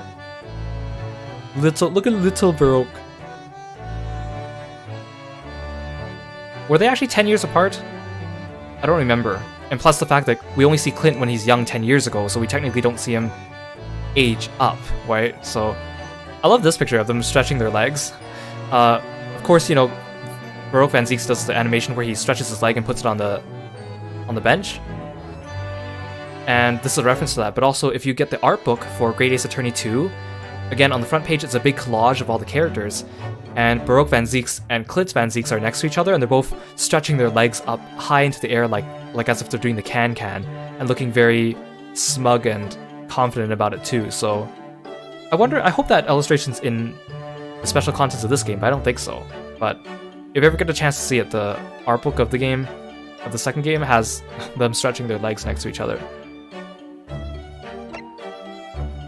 Genshin Asogi. My goal of this design was to convey Genshin's standings as the head of the Asogi clan, a family of samurai warriors going back generations. And as Kazuma's father, he also shares a number of traits with his son. The first is a thin white strip of cloth he uses to tie his hair back, which flutters in the winds of change that blow around him. The second is the western suit and boots he dons. By virtue of his willingness to travel to Great Britain, I felt he too must have been a progressive thinker, so I made his clothing resemble those of Kazuma, and of course he wears the great sword Karma by his side as well. In addition to these shared traits, I gave Genshin a slim yet athletic build to give the impression he'd be very fit and light on his feet. Family crest, swords, and snake eyes were the theme that was established for the Asogi family crest during the development of the first game, but seeing as they descended from the samurai, and that this was something I could use to hint at the darkness lurking in the depths of Kazuma's personality, I simply fell into this design as the most obvious choice. The fact I could use it in a meaningful way in Resolve, and I could tie it into the apprentice's design, is something I'll raise a toast to my past self for. Despite being a character that doesn't directly appear, I really like his design too. They did a good job drawing his slicked back hair too, and his mustache surprisingly works. I don't usually feel myself drawn to characters that have those types of mustaches. Hey, welcome to the stream, thanks for stopping by. Oh, something I want to note from the previous art entry on Clint, when they talk about how he talked with the game's writer and producer and suggested things to go along with the designs. That sounds like such a fun relationship. Like, one person being a writer or story designer and the other person being the character designer, and having like a back and forth and building off each other. Like, hey, what if we did this? Oh, that'd be so cool. Hey, it could tie into this story thing. What do you think about this story thing? Oh, I know, I could design something to go into this. It sounds like so much fun. Like, I need to go and practice my art again, which is my plan after I finish all these streams, because I'll have more time to dedicate back to art instead of streaming, to practice, because I want to get better, not just at like fully finished pieces of art, but also just sketching and designing things. It sounds like so much fun, and maybe like, you know, hit it up with a friend and just, you know, shoot ideas back and forth, create a project together. That sounds like it'd be a blast, really. Although personally, I think I'd be better on the writing side of things rather than the art side of things. Although I do pride myself on the few designs I have made, but I think I'm a bit better on the writer side than the art side. Yujin Mikotoba. Mikotoba's surprising past is finally revealed in Resolve. Of course, all of his backstory had been set during the first game's development, so everything I'm about to finally share I drew during my time on Adventures. Mikotoba's western suit that appears in Resolve was actually designed in conjunction with his Japanese kimono. In fact, the color of his suit is more or less what decided the color of his Hakama trousers for me. Therefore, the real focus of his design was not on his relation to Susato as her father, but rather on his relation to Sholmes as the Great Detective's legendary partner, Dr. Wilson. On the surface, he's a serious-looking man with a soft, amiable charm, Young Mikotoba was designed to pair well with Sholmes and seem more full of vim and vigor than his older self, wrapped in an aura of style and gentle kindness. Young Mikotoba is one of my favorite designs, and whilst I couldn't show him off visually in the game itself, I'm glad I am able to share him with you here. Here we have Sholmes and his partner in their youth. In my mind, young Sholmes was much rougher around the edges than he is now, but I suppose everyone goes through that at some point in their life, right? And I like to think it's thanks to living with Iris that his rough edges have been sanded down quite a bit now, because it's the people and life experiences we hold dearest that change us the most. Mikotoba's Step. Splashy's secret of resolve dubbed the Mikotoba Step by the development team. I propose this as a way to give Mikotoba a unique yet complementary animation to Sholmes' grand flourishes and gestures during their dance of deduction, without completely deviating from his usual gentlemanly ways. After all, a true partner is one with the confidence to bring his own unique talents to the fight. Oh dang, that young Mikotoba. And young Sholmes as well. That's pretty cool. Look at little baby Iris. And they're like parenting her. Well, that's so cute. That's so cute.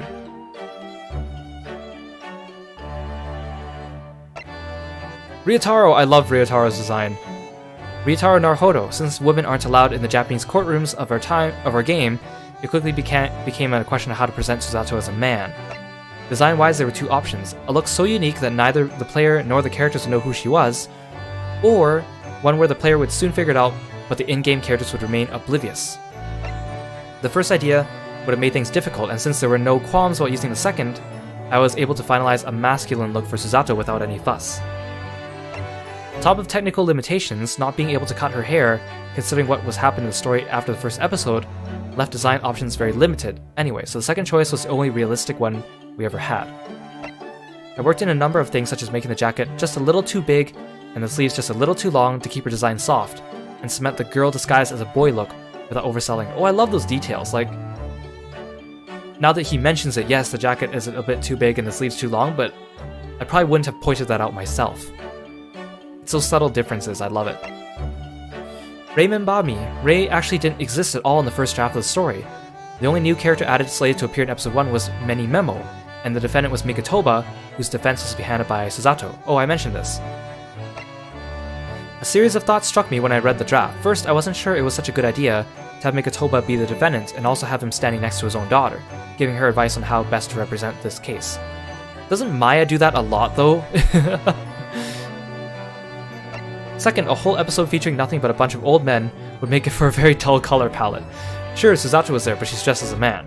2. Compared to the vibrancy of adventures, it just felt lacking, I thought. So along with that feedback, I sent in my wish for a female student character to be added who could either be Susato's best friend or a younger schoolmate who absolutely adores her. This wasn't just for the sake of the visuals, but also to create a parallel structure between Susato and Ryunosuke, and the legal situation they find themselves in with their respective best friends. I believe this would serve to build anticipation in players as they came to see similarities with the first episode of Adventures and show yet another side of Susato, adding depth to her character. I love this design too. It's so good. And how she mimics Ryunosuke's animations in the courtroom. I like Rei's outfit too. And I understand, like, being Susato's friend, she's a major character in the sense that she has a major connection to the characters. But being a character that only appears in one case, I'm surprised how much, like, of the key cover art she appears in. Like, the main cover art for Great Ace Attorney 2 Resolve, the original version, and the cover art for Great Ace Attorney Chronicles, Rei's portrait is quite large, even though she's only important in the first case. But, I mean, design-wise, she's a great character, and mirroring Kazuma with Ryunosuke, I think, is a really good idea, so I don't mind it, I understand it, so it's just kind of odd to think about in retrospect. Ah yes. Chishiro Jigoku. Knowing from the outset that Jigoku would play a different role in Resolve, I folded elements of the Buddhist god of hell and judgment, Great King Enma, into his design. I also designed his suit at around the same time. The shape of his hat is reminiscent of the judge's hat he wears in the Supreme Court in Japan. His unusually hulking build for a Japanese man is thanks to his love of martial arts such as judo and karate. The buttons on his suit also reflect Japanese and Buddhist imagery, such as the family crests in the shape of Dharma wheels, Rinpomon, and other 8-spoken crests in general, whilst his beard is shaped like licks of flames. His beard is super unique, like the more I saw it in 3D, especially when he was a witness and not a judge, because the judge sits a bit further away from the camera. The lines of his suit are meant to invoke the look of a clergyman, similar to Strongheart. In the world of the Great Ace Attorney, a judge's ruling is not unlike the word of God, after all. Satoru Hosonaga. When Mr. Takumi was looking for ideas on where to set the Japanese episode at the start of the second game's development, I suggested the seaside or a sea bathing area. It was clearly not a setting we were able to use in the British episodes, and considering when the game was to be released, the original release in summer, it seemed like a great match. I also thought it would be easier to generate excitement at a glance if we could show some favorites returning in bathing attire from that era. He knows it. That's why gacha games like to have summer swimsuit outfits, right? Obviously, Hosonaga has the best summer swimsuit outfit. The first swimming costume I completed was for Hosonaga. Mr. Takumi asked I place something on the inspector's head so he might have something sticking out above water during his submarine stakeout. After some brainstorming, I hit upon the idea of a turtle figurine with a cute little head that would wobble to and fro that I especially enjoy. Thanks to all the sun during his seaside stakeout, Hosonaga also now looks like a little healthier with his new tan. There are, however, a few spots where his tan line is visible on closer inspection, like the area around the straps of his Zori straw sandals and the hems of his swimming suit costume around his neck and arms. That's cute. For comparison, I provided an illustration of his usual pale self on the bottom right. I didn't really notice that. Yeah, he got a tan.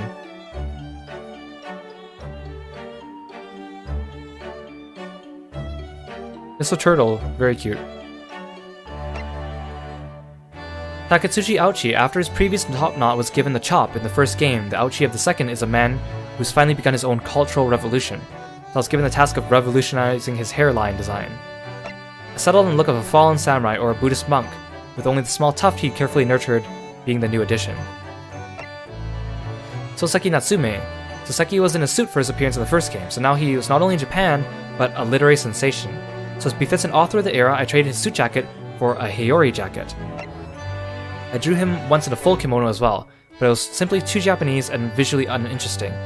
Plus it took away from the sharp, frenetic gesticulations our Soseki is known for, so I left the clothes under the Heiori Western. The other reason is that Soseki still has much to achieve as a writer, so this was a way for me to show his transition towards greatness. He's covered in kittens in this illustration because you can't help but think cats when you hear Soseki. But actually this is also related to one way I thought we might make Soseki's animations more amusing and cheery. I thought it would enhance even the previous game's animations to have these three clinging kittens playing on even harder when they swing about Soseki's wild gesticulations whilst they cry meow meow meow. That would have been so cute if every time Soseki waved his arms around, the cats would swing around on his outfit. But due to time constraints, we were only able to bring a little of that to life in the credits. Speaking of which, when we settled on the seaside setting, I did consider putting Soseki in just a fundoshi loincloth, but that didn't go anywhere. Come on guys, you didn't want swimsuit Soseki? Come on! Would have made so much money. Raiten Many Memo. As a young journalist, I imagined he'd be out in the sun a lot, chasing after leads, so I started giving him a tan and a lean, fit figure, and look of someone who's ready to do anything to get the story. The newspaper he works for was originally to be called Teito Shinbun, the Imperial Capital Times, but it didn't seem right to have such a respectable sounding publication print gossip and hearsay. So from his very grain-themed name, Mama Momi in Japanese, which means unhusked bean, I suggested that he work for a small agency called the Daikoku Shinbun, 5 Grains News, from Daikokuten, which is the god of 5 grains. The bales of rice and rice stalks on his armband are a reflection of that.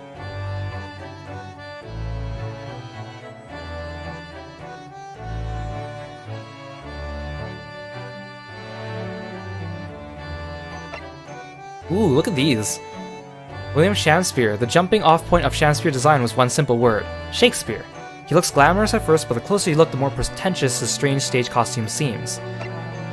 It certainly feels like a period costume, but it soon becomes apparent just how out of place it is, even in Victorian times. The thin veneer of his flashy clothes seem to just suggest wealth, but he's actually poor as they come.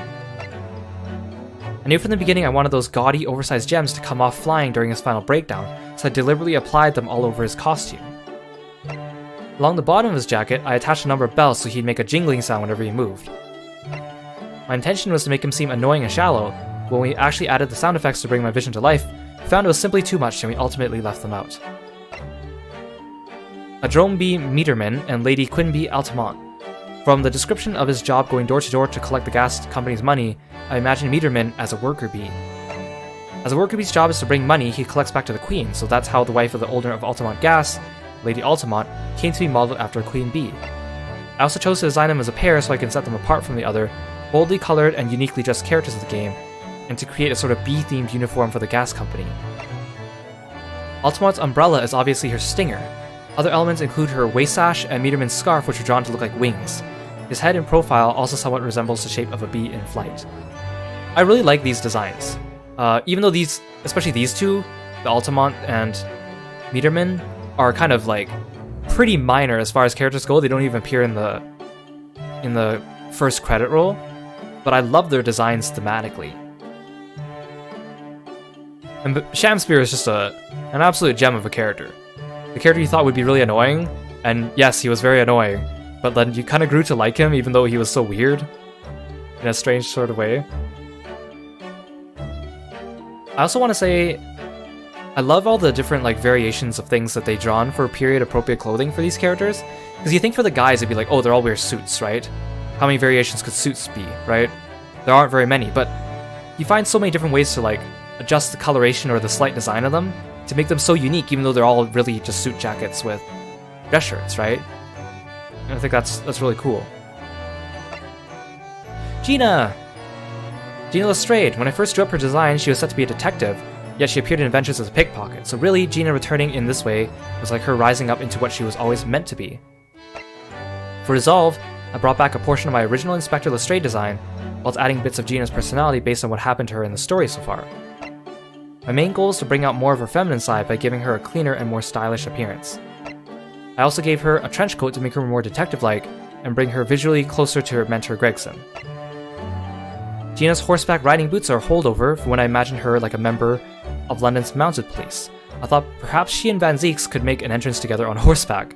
That would have been quite the sight. The distinctive buttons on her hat are from the hat she used to wear as a pickpocket.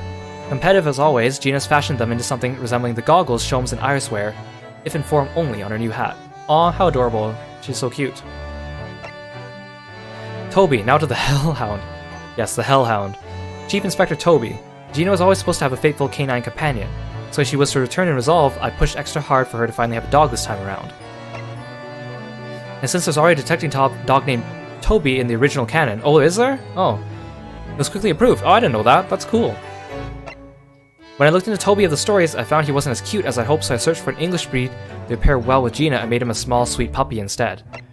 Still, he is a proper police dog, so I gave him a tiny set of very sharp eyebrows. From the colors I wanted to give him the look and feel of a soft toy bear. Regarding the scarf around his neck, Gina's coat lining and scarf feature a traditionally British plaid design, so I thought to link the two of them together with it, as they were cut from the same cloth. Or plaid design, sorry. Toby's so cute! His little eyebrows. Look at these designs. I like her hair actually in that picture on the left with the hat off. Toby! I love his beady little eyes.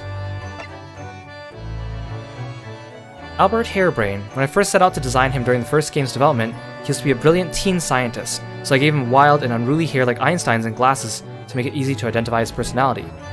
Oops. But Harebrain's backstory was expanded upon in Resolve, and with him now being Van Ziek's best friend of a similar age, I had to rebalance his more outlandish animations and expressions to better fit the tone of their relationship. Look at his blush. Those are really cute. From the beginning, Harebrain was a bright and sunny character, and his huge range of expressions and boundless energy were crucial aspects of his personality, so I would jot down various faces and animations as I designed him. Odie Osmond. On the surface, he's meant to look just like another nice rich man, yet there's something clearly suspicious about him as well. He doesn't appear in the game for long, but as he was to be a few real-time cutscenes because he's the machine's financer, we had to make a full-body 3D model of him. So I made sure to design him completely from head to toe, even though he mostly only shows up in illustrations. My favorite bit about him is his slightly annoyed and bored expression. As you could tell, I made Osmond look as affluent as possible, since his name in Japanese at the time was Richi Nande, a pun on why is he rich? but it was changed at the last second to Ureda Menigan, a pun on Great Useless Man. And Menigan is a surname from the original Sherlock Holmes novels. I think it's so cool how they can get English names from the Sherlock Holmes novels, or just English names in general for some of the surnames, and still make them into Japanese puns somehow. Had he always been Ureda Menigan, I think his design would have turned out very different indeed, which made me realize yet again just how important a character's design is, or name is, to their design. Oh, tell me about it. I take forever to decide my characters' names when I create characters. Sometimes the name doesn't even come until much, much later after I've made their design. Look at those cute expressions for Hairbrain.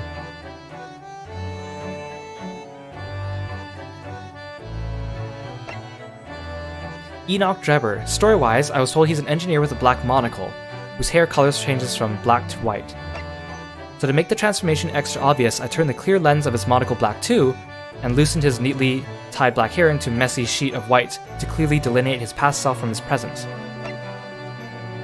Him being an engineer gave me a chance to include some steampunk elements, and I wasn't about to miss it.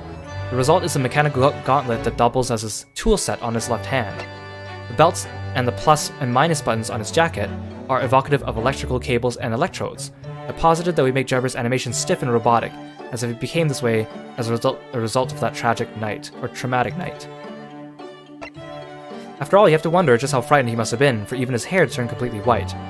It gives him some of a dark, yet somehow likable feel, I think. Esmeralda Tuspels. Originally, Tuspel's name was simply Madam, and she was an elderly lady who was exceptional at her craft. But given the ratio of male to female characters along with their ages and order of appearance throughout the game, I asked that she age down to a young lady instead. For story purposes, Tuspels needed to wear a cape or something similar around her shoulders, so she could hide an arm underneath. She also needed to carry a bag or a satchel.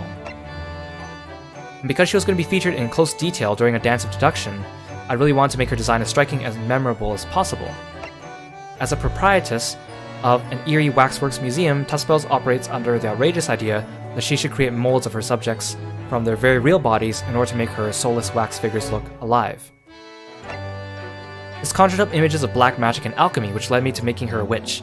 It might seem a little anachronistic, but I felt this particular and mild disconnect would work well with a waxworks museum. Plus, only in the world of the Great Ace Attorney could I get away with expanding on the visual palette in this way, so I decided to go for it and gave her a completely witch-like appearance. The detail in his gauntlet is incredible. I love seeing all the moving parts in it whenever you see him on screen and animated. He's curled up in a ball in the bottom left corner. Poor guy.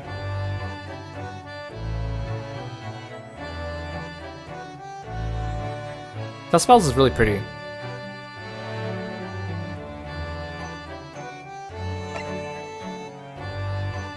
Dr. Courtney Scythe. As a key figure to the story due to her standing as Scotland Yard's chief coroner, I treated her design as equal to that of the main character. I took extra care to balance her design with those of Strongheart, Van Zieks, and other prosecutor figures to give their relationships to one another and the mood during each of their encounters. I approached her design from the angle of men's attire, as I thought she would have been an exception to the rule back in the Victorian era, working in a very male-dominated field. To that base, I laid on a snake's motif, since snakes were a symbol of medicine at the time. Her syringes are her fangs, and they lend her this cool and intimidating aura like that of a venomous snake. The long, tightly curled piece of hair and the movable metal rods they're coiled around also fashioned after snake fangs. Structurally, the rods are attached to the piece at the top of her head. Well, that's really interesting. Look at that picture of her hair pieces, and how they have like a stick going up the middle to attach to the top. That's kind of neat. The badge on her chest has hearts and a cross motif and was designed around the word Chief Coroner. As she is also the head of the forensics investigation team, I gave her a lot of sharp, straight lines evocative of Art Deco, designed to make her feel more modern. Maria Gori. Gori is Scythe's daughter and a coroner in her own right. From the initial draft of the story, I gathered that Gori was to be an eccentric young lady who likes to dissect things, so I tried to make her design unlike anything else in the game. The key imbalance is between her cute girly side and her dark side. While she shares a few common traits with her mother, she expresses her regular young girl side with her butterfly-themed custom white coat and her fancy ribbons. Her mask is a steampunk variation of a plague mask, which I used to convey a sense of the past and a unique look at this game's world.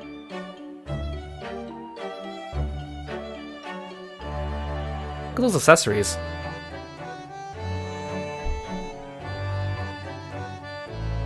Maria also has a very pretty face, even though it's like a haunting stare into your soul. And her little plushies too. Balthazar Loon. Because he's the impresario of sightseeing balloons at the Great Exhibition, I gave him a festive look that would fit right in with the carnival-like atmosphere and incorporated balloons into his clothing. I knew he would appear alongside Gots in the game, so I added to his design toy balloons in the colors of his flying balloons, and gave him and Gots a combined animation where he would hand one over to the boy. Bohemian Boy Gots. They're not even going to say his full name, because it's too long. Gots is a child of Bohemian royal family. He came incognito to London to see the Great Exhibition. Mr. Takumi told me there would be a masked king of Bohemia who appeared in the original canon, and he wants Gots to be an homage to that character. For reference, he showed me an illustration from a short story of the dubious-looking man with a large, thick mask on his face, and asked that I also incorporate that mask into my design. Since Gots is of the royal family of Bohemia, my first priority was to make it easy to tell he's a member of the nobility from a single glance. To that I added elements from the man in the illustration to complete the homage. Finally, depending on how you looked at him, I wanted there to be a sense that he had been dressed in that outfit with the privileged and entitled little boy he is. When creating his character model, we paid particular attention to the nuances of his facial structure and the translucent quality of his skin and cheeks that were typical of European children. It was also important to make lines of his facial profile and shirt cuffs feel elegant and refined. Fabio de Russo and Peppino de Rossi, these two are the ringleaders of the Red-Headed League, so first and foremost was making the red hair as conspicuous as possible. From there I created their color schemes based on the flags of their respective countries of origin, France and Italy. Being from aristocratic families, I gave them beautifully matching outfits with slight variations to show their differences. I especially like Peppino and his assorted expressions and animations. The pasta he slurps was inspired by Italy and his red hair, but the shoryuken is there simply because we can. Yeah, because he does a little jump and he like fist pumps his arm into the air like a shoryuken.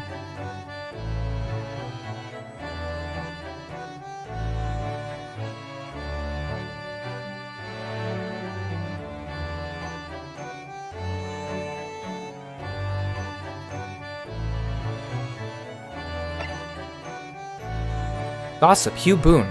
According to Mr. Takumi, there's a story called The Man with the Twisted Lip in the canon. As Gossip's design was to pay homage to it, I sensed great potential in the idea of the man who twisted his lip, as it were. I like how they kind of avoid saying the Sherlock Holmes novels or the books, they just kind of say the canon. Gossip acts as part of the buffoon in the story, so I made his overall design reminiscent of a circus clown. He kind of looks like a rodeo clown, doesn't he? Venus. I was told she was a match seller, so I created a no-frills design for her. Oh, that's all you have to say about Venus? Nothing about her Red Riding Hood design? Sandwich. He was originally going to be a completely new character, but due to circumstances, I suggested we merge him with Beppo from Adventures. I figured this could be his new job after he lost his old one over the omnibus incident, and so mixing elements of what was to be a new character with his old self, Beppo was reborn, sort of. Daily and Evie Vigil. When I read the first draft of the story, I felt a strange sense of realism and charm in their marriage and distance between them. I was a bit more restrained on how to express their personalities visually. Evie's pure love for her husband is evident in the way she genuinely worries about his disappearance and the actions she takes to find him. And knowing how much his wife loves him, Daily strives to keep her happy by hugging the ugly truth from her, whilst leaving a double life until the very facts of his life themselves go into hiding within him. Daily looks tired all the time, but his eyes are full of warmth when he looks at Evie. That's the sense of sadness and sorrow I want to convey in his facial expressions. On the other hand, Evie's design shows how completely open she is, and she radiates a perpetually bright and happy aura like the sun. Hot, actual hero.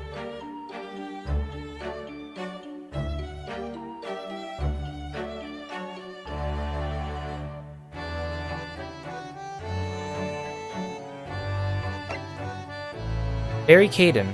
Just from the sound of his job title of prison governor, a tall, stocky figure came to mind. From there I built a few elements of dandyism into design, taking him far away from the austere tastes of the stereotypical British gentleman. Other aspects of his look are based on a prison motif. The vertical stripes, reminiscent of jail cell bars on both Kaden and Vigil's waistcoats, may be a point of pride for those in the prison service, I suppose.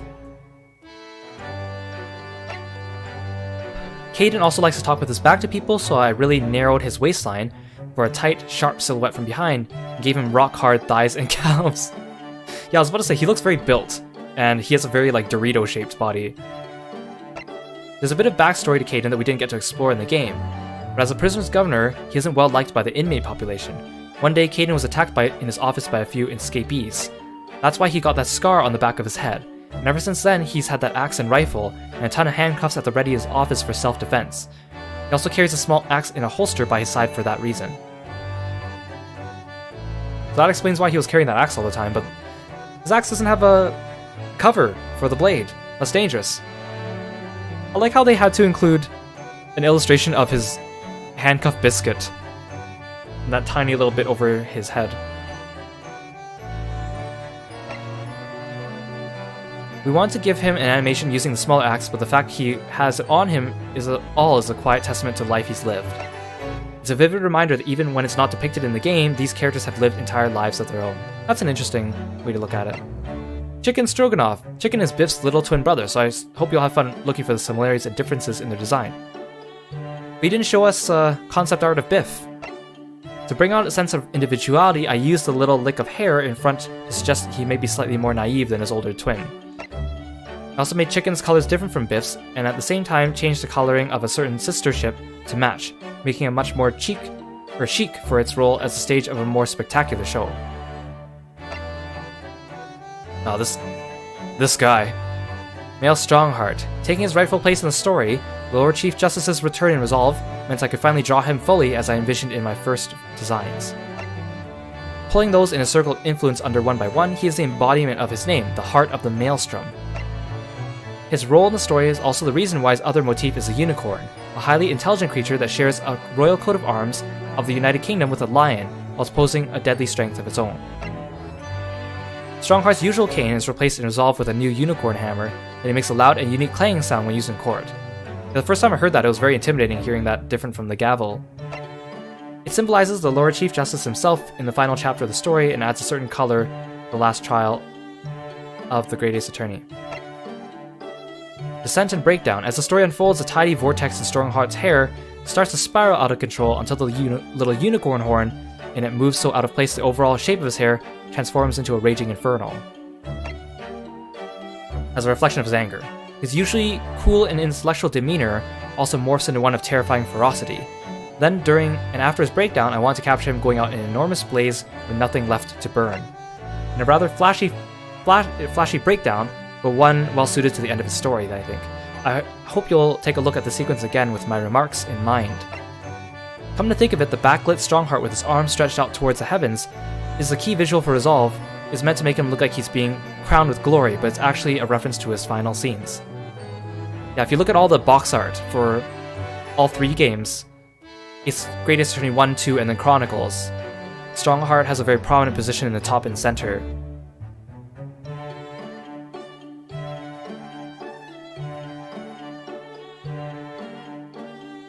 They did a great job drawing his angry expressions and his aftermath expressions. Yes! Closer pictures of the Lucky Charms! Iris' Lucky Charms. From the popular pairing of rabbit and bear characters in Japan, I designed a set of handmade charms called Hairly and Barris for Iris to carry around on her knapsack.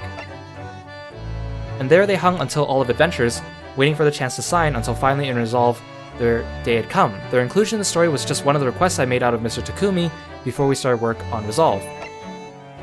Besides Sholmes and Iris, I also created figures for the other main characters. I approached the designs from Iris' point of view, and it seems as though she rather thinks of Ryunosuke as just a bit of a mousy. As for herself, it appears that while she's all pink, the oh so cute on the outside, she fancies she's a real bear on the inside. In a bonus episode, I offered up the idea of including a Van Zieks version, which produced Meow Zeeks, and the latest addition to the cast is Hedgina, who was used on some merchandise. I feel blessed that I was able to create a lucky charm design for each of the main characters. Hairly, Barris, Shryunosuke, Lopsato, Clawzuma, the Masked Apprentice, Meowzeeks, and Hegina. Beautiful puns. Beautiful, beautiful, beautiful. Yurakara mascots. I initially doodled Uranosuke as a bit of fun during a break from my work. So here, instead, are my proper drawings from when we were officially turning them into little piggy banks and giant stuffed toys. Man, I want Great Ace Attorney merch. But man, getting them from Japan, it's like rare, and you also have to import it and use a proxy or whatever. So much money just to get these simple little trinkets, but they're so cute. The retro chubby baby look is a throwback to the popular style of Japanese piggy banks from the late 20th century. So far, there have been piggy banks of Uranosuke, Yuruma, Yums, and Yuru Zeeks. But what are the ladies, you may ask? I guess we'll just have to wait and see. Here, I'll hide my head for a second so you can see Van Zeeks.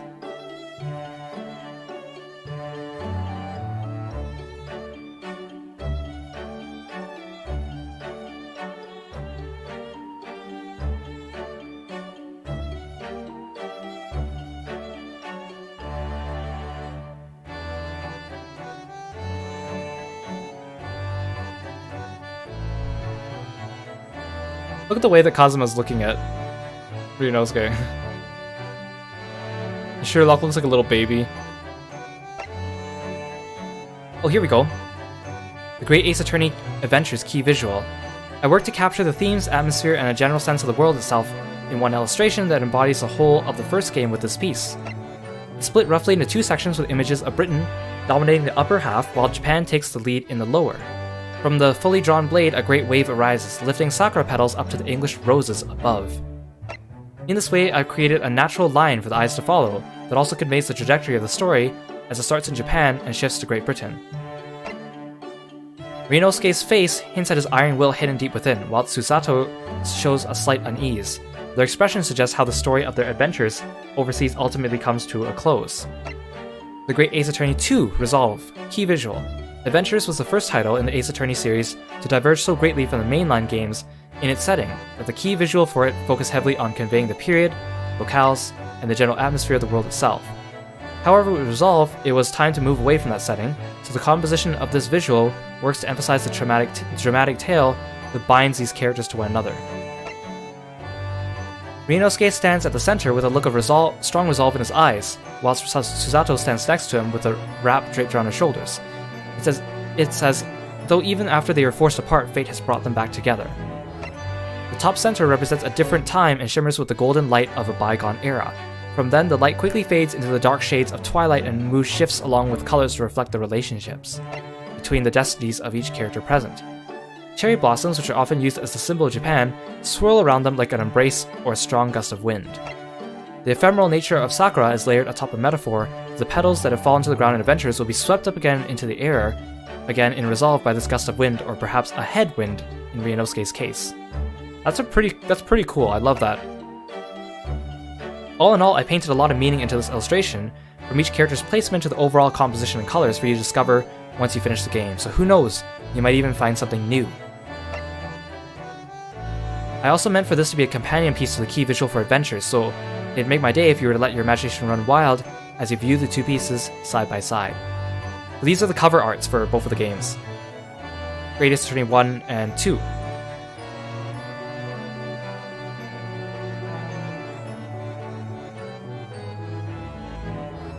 you can see Strongheart in the back with Graydon and Gregson in the back, and then Gina off to the side.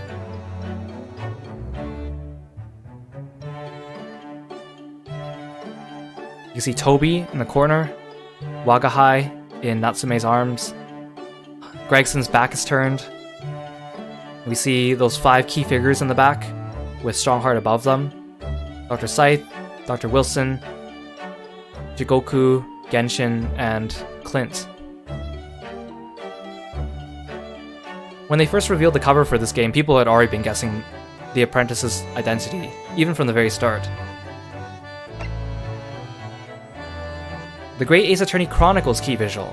So when they localized the game and combined them into one as Chronicles, this was the new piece of art. aim to distill the essences of both adventures and resolve and blend them into a single piece that shows both the world and the story of Great Ace Attorney with this. Additionally, now that both halves of the tale have been told, and with the passage of time, I was able to draw characters as I truly see them in this moment. As with my other key visuals, I put all my heart into capturing a lot of the different things into one composite picture. A single illustration that evokes the game's world and story whilst bringing out the charm of each character. Because were I to draw each element separately, I should think I need something akin to a long picture scroll just to link them together. And really, by the end of the day, I simply want to draw a beautiful picture. I sincerely hope that these key visuals can serve as your motivation to keep on playing, and maybe even as a key to unlocking some fond memories of the game once you're through. Nothing would please me more than if my art would inspire you to lose yourself in the idyllic world of the Great Ace Attorney.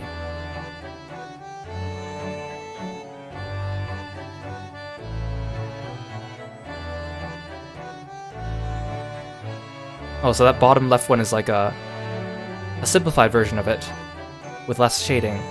And then here we have the version with the title in Japanese. So again, I mentioned earlier, but in this one, and here, you can see Rei has quite a large portion of the canvas to herself, despite only appearing in one case. Though she does play an important role as a mirror, of course, to Kazuma, but still. In closing, I'm personally fascinated with designs and illustrations, where I can catch a glimpse of the thinking behind its form and details, so it's been an absolute joy for me to share even a sliver of my thought process here with you. Thank you so much for reading to the very end, art director and character designer Kazuya Nuri. He's such a big fan of Kazuma and Ryunosuke, all the commemorative art he uses both of them. Look at his bright smile. I wish he included the cover of the art books though. You should look them up though, but they're great. Both of them are collages of all the characters from each game, including all the minor witnesses. So many characters crammed onto one cover.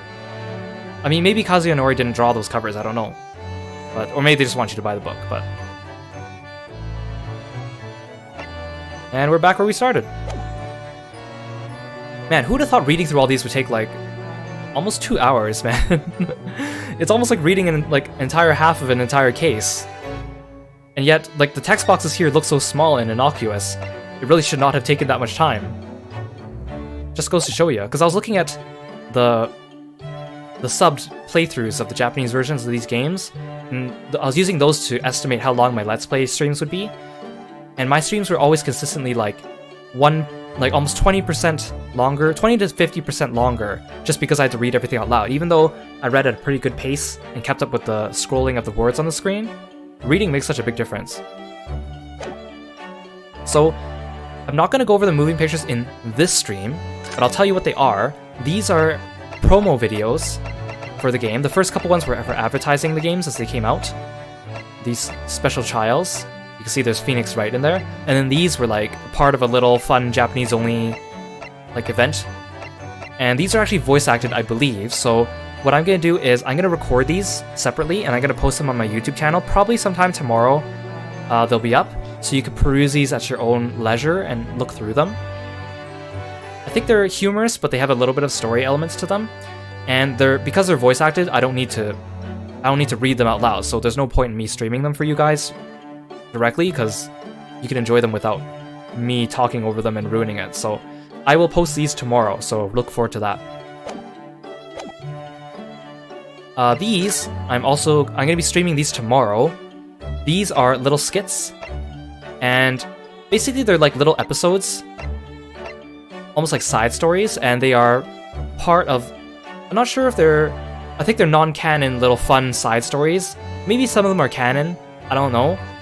But basically they were called the Rants magazine when they were released in Japan, and they were kind of released as a series of little promo videos to go along with the first game. So these ones are not voiced, so I will be streaming these tomorrow for you guys, and I will read through them. I think each of these is maybe 20 minutes long, so maybe for me reading about maybe half an hour each, give or take.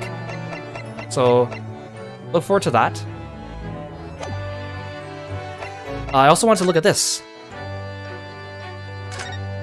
So they don't include all the music, but there's a little written piece telling you about each one, and then there's also some unused tracks that they include, so tracks that they recorded but didn't end up using in the final game, and they also have some tracks they specifically recorded for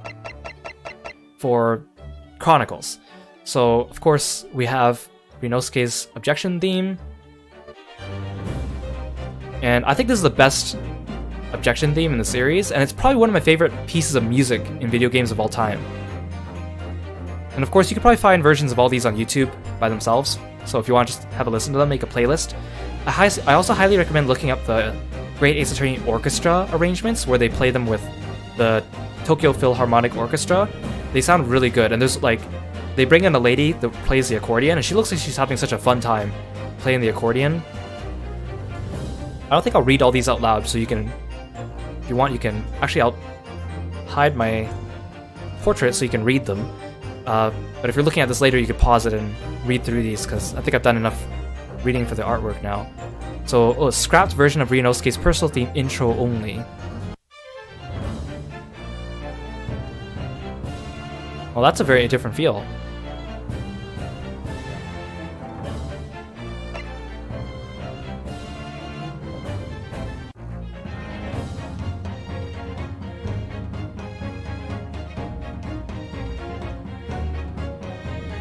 And I've talked a lot about how the music in this game is not only good music, but also the way they layer the instruments and make motifs between the themes and reuse melodies from one to another really plays into the story elements, and I love that.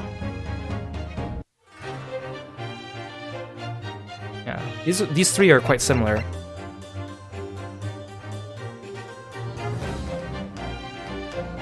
Yeah, this sounds closer to like an objection theme from like Ace Attorney 3 Trials and Tribulations. It sounds a bit more modern. It doesn't really use the period instruments.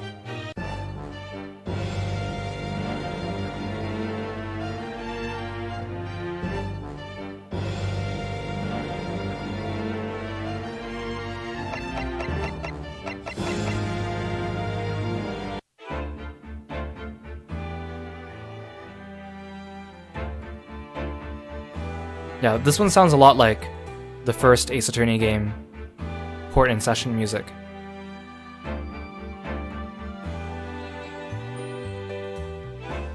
And again, I'm glad they went with sticking to very period-appropriate instruments for the music in this game, because it makes all the music sound very unified.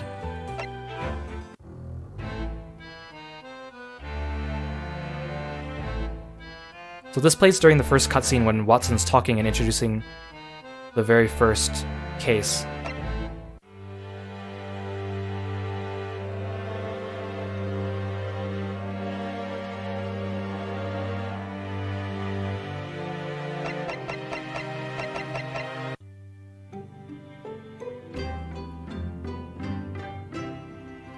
Susato has a very calming theme. I'm glad she got her objection theme later though, because I think she deserved a version of her theme that was also like very fast-paced.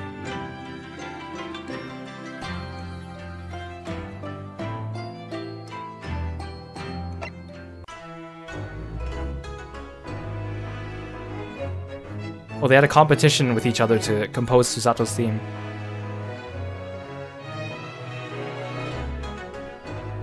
This is pretty good too.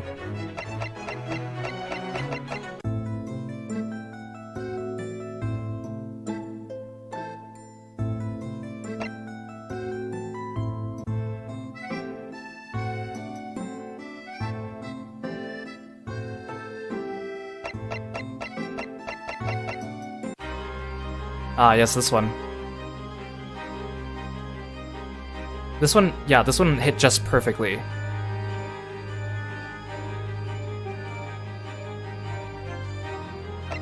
Let's hear the unused ones.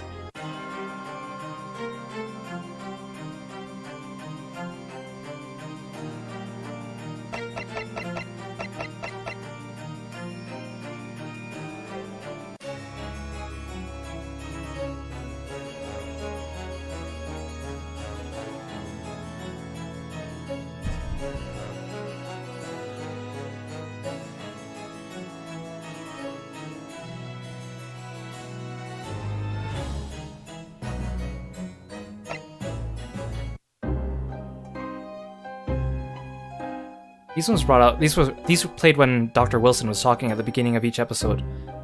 I think it was just the right amount of mystery. How about the unused one?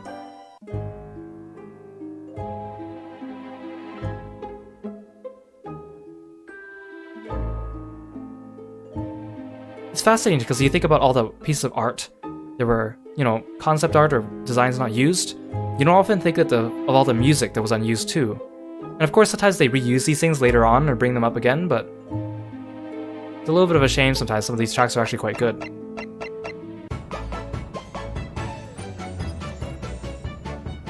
Yeah, Iris, her theme is so nice and bubbly. I'm surprised she didn't get a different version of her theme that was a little bit more serious. I guess usually during serious cutscenes with Iris, they just play different tracks altogether.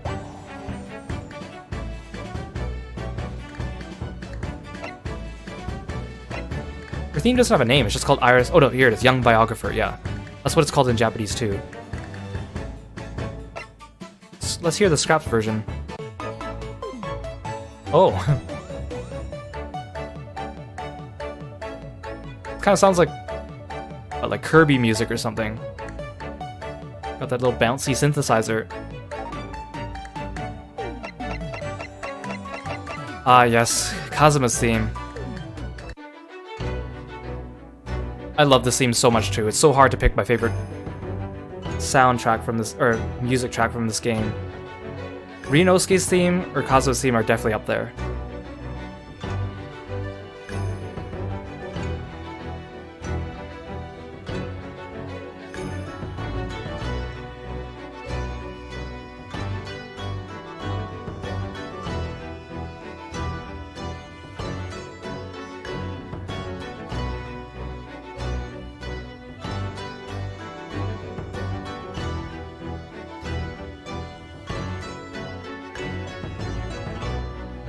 And again, I love how the tracks in Great Ace Attorney work so well for the character themes. They could play when the character's in the room and has such a spotlight. They could play when the character's off screen but we're talking about them.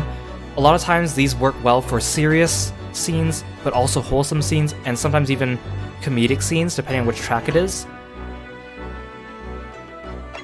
Let's hear the scrapped version of his theme.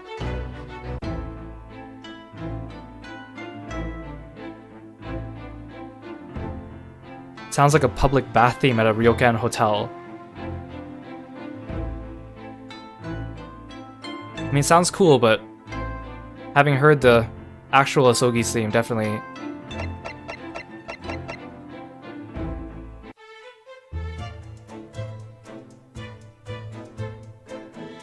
This was a good investigation theme.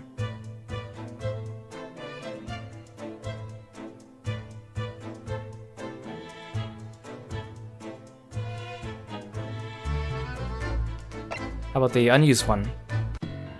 Oh man.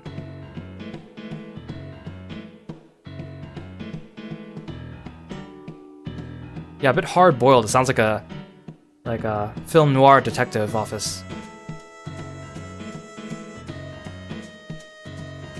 I love listening to video game music. I listen to video game music and soundtracks significantly more than I listen to actual music that people usually listen to, like stuff on the radio or whatever.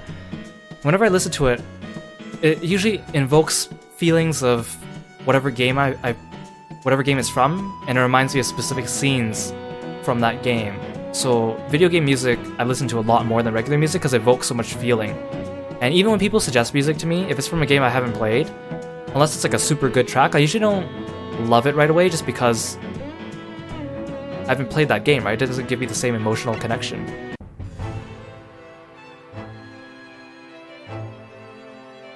Yeah. Strongheart's theme was very intimidating sounding. What about his unused one?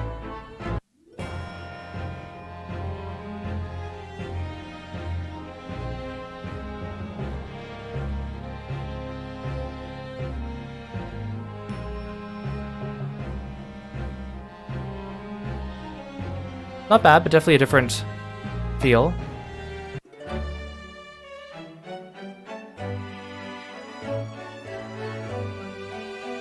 Yeah, it has elements of Shobe's theme and Iris' theme.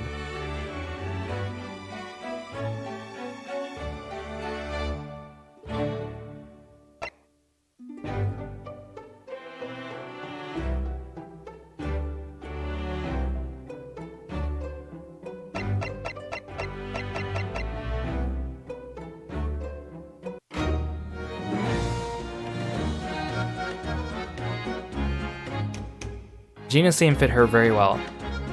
It has a bit of that feminine charm, but also a little bit of that, like, on the street kind of thing.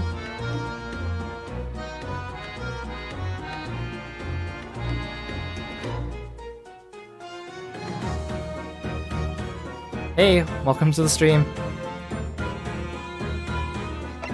Let's hear the scrapped version of Gina's theme.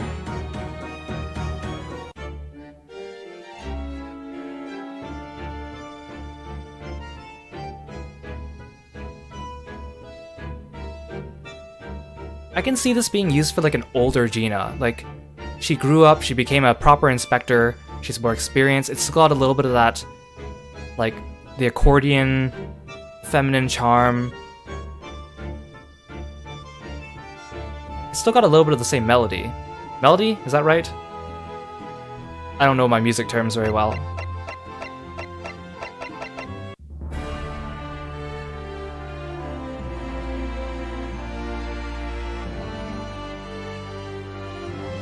Hey, welcome to the stream. Thanks for stopping by.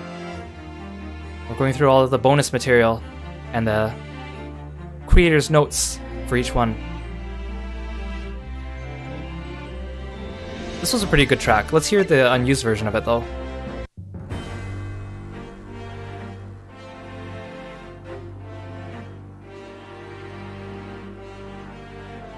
Yeah, it's good, but it's not... doesn't have the same feel. Oh, I love this one, Overture to Adventures. Of course, because it plays on the title screen.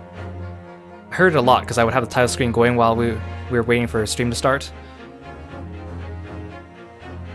It's sort of a bridge piece until Ryunosuke Naruhodo Objection theme plays.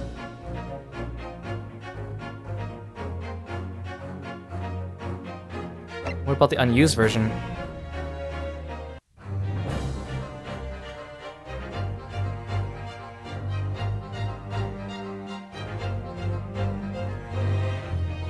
I like this. Yeah, because it has his regular theme mixed in there.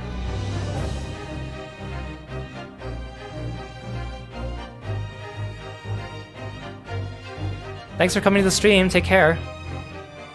Good luck.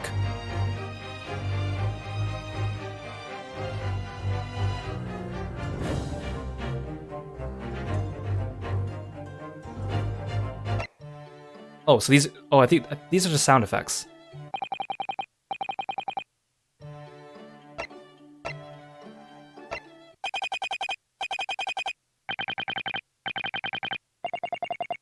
They have so many variations.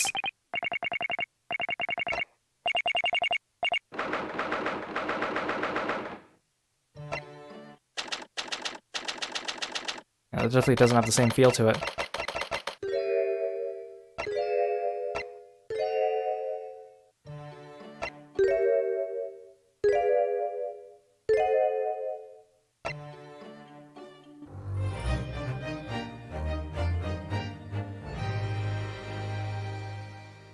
I love that intermission jingle.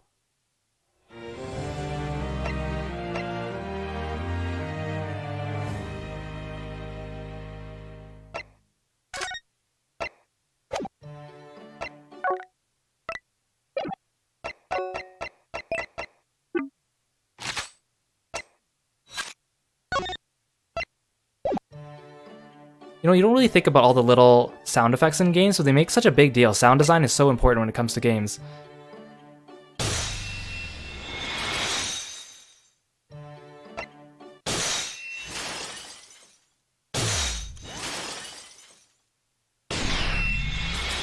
Whoa, that one was different.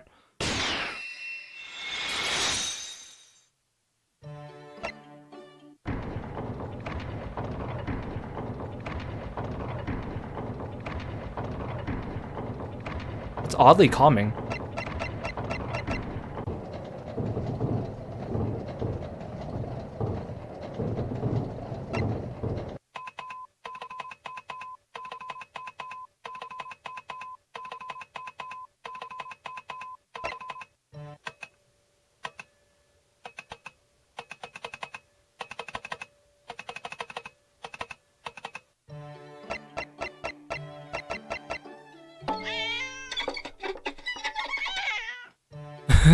Oh yeah, because the scene happens, but they didn't animate it, so it's the cat getting caught in Shome's violin in case 5.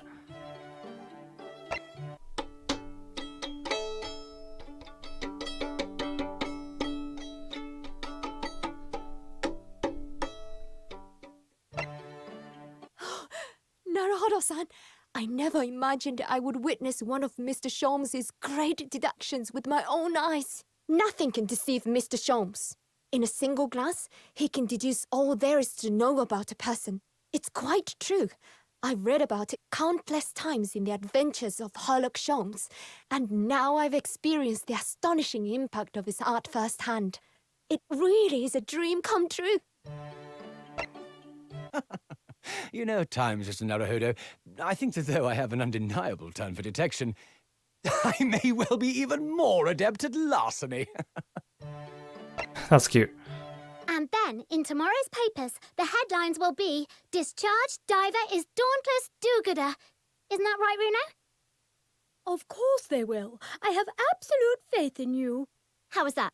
I was trying to sound like Susie. Did it work? Did it? You've become conceited with age, Council, but the old have to stand aside and make way for the new. It's the way of the world. May you never forget that. 1,000 millennia may pass, and still the Ouchi clan will never measure up to the Naruhodo clan. Yeah, Kazuma was kind of brutal during that part, wasn't he?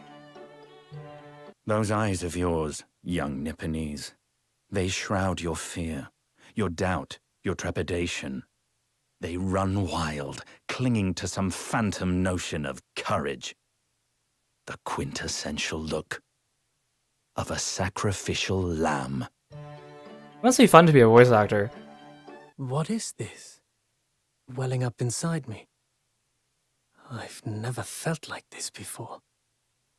It's a sort of conviction to break down all the lies and deception. Oh, it's so intense. Almost rage-like. And more than anything else, it's an animalistic desire to take down my prey. Oh my gosh, Ryunosuke, you sound a little too vicious there. How many more of these are there? Oh, 2 more. The truth is, when it happened, I did it because I'd lost a little of my faith in the law. I was worried that the right person wouldn't be convicted of the crime. But the moment I allowed myself to think that is the moment I lost my right to call myself a judicial assistant. Mrs. Sato, I'd hoped to have you always at my side, to guide me and support me. Please, come back soon. As far as I'm concerned, you really are the very best judicial assistant in the world. Oh, so I think these are themes that are new instrumentals they recorded for this release. Oh no, these are for Great Ace Attorney 2. So this is the title screen, 2. And then here's the unused one.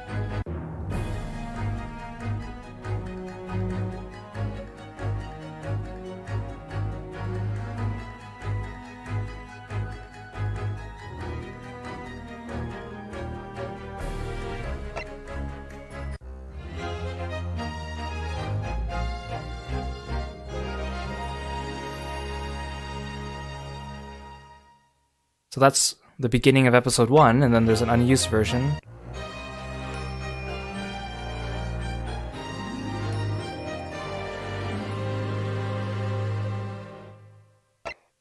And then Great Exhibition.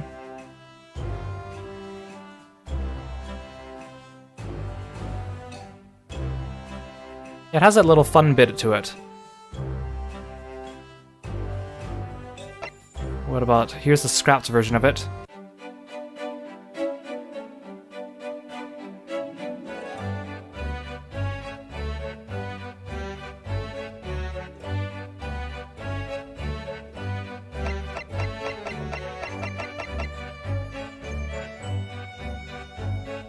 That's pretty good. I like this too. I has a little bit of Ryunosuke's theme in it.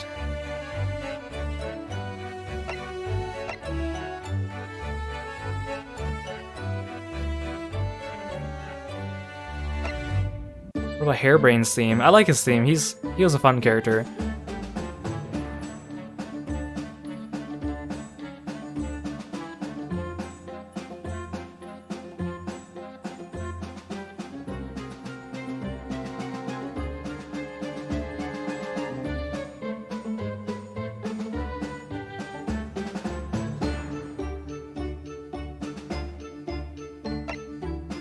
Let's listen to the scrapped version of his theme.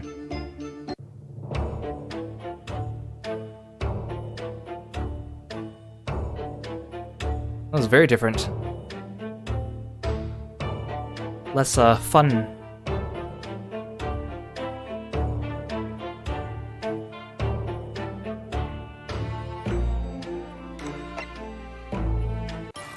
I love Madame Tuspel's theme.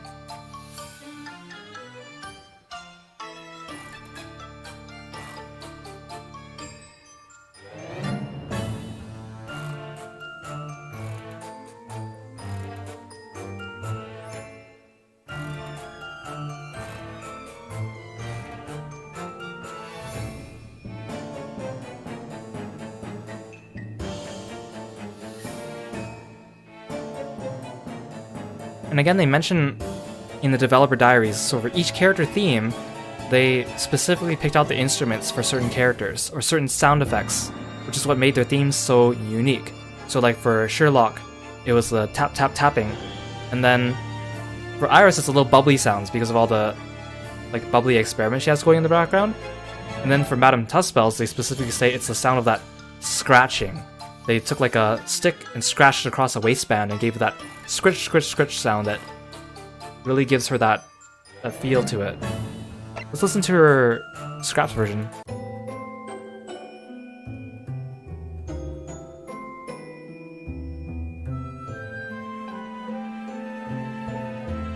Yeah, it's a different feel. It doesn't feel the same. It's still good.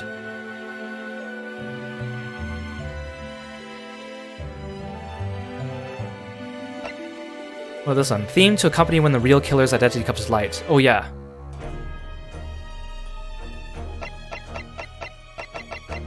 This was a great track. It always played during those unsettling moments.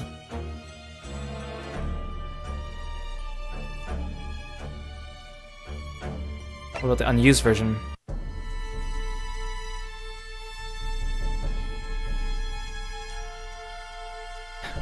People thought maybe it was too scary.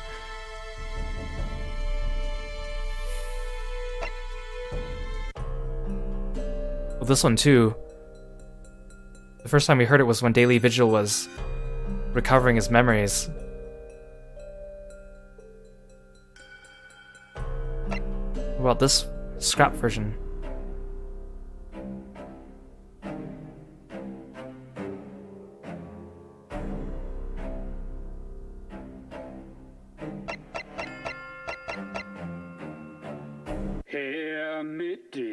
I still can't believe they included this one in the Great Ace Attorney Orchestra performance.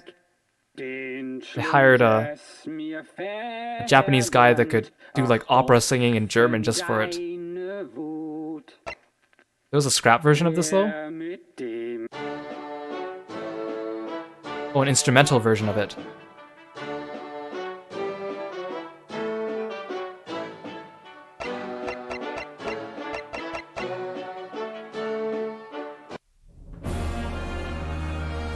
I love this piece too because it's like the courtroom theme, but it's rearranged for the final trial, so it sounds so familiar yet triumphant.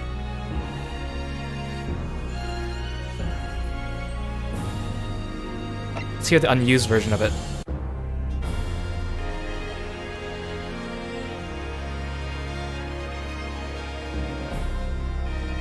Well, this one has Ryunosuke and Kazuma's themes in it.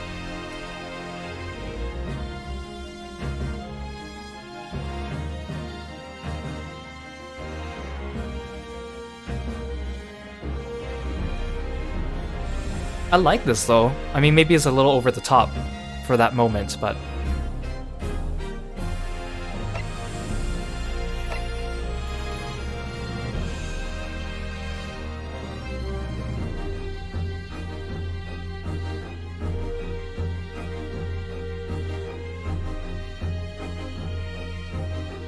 there's Ryunosuke's theme coming in.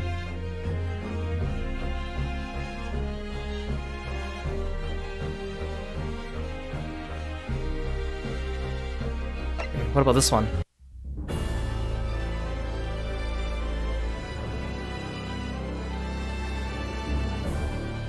And these are all absolutely great. All the unused tracks. They should have found a way to use them somehow.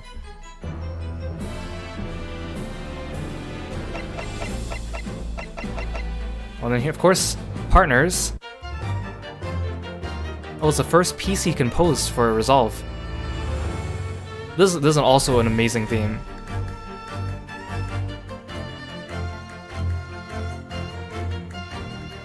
What makes something cool? As it turns out, tap dancing was just a thing for it.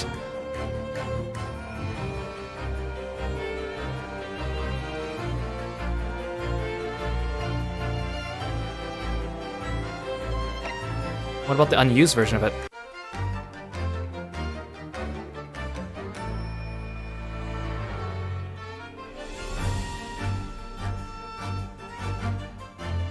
Sounds very similar. The differences are very small.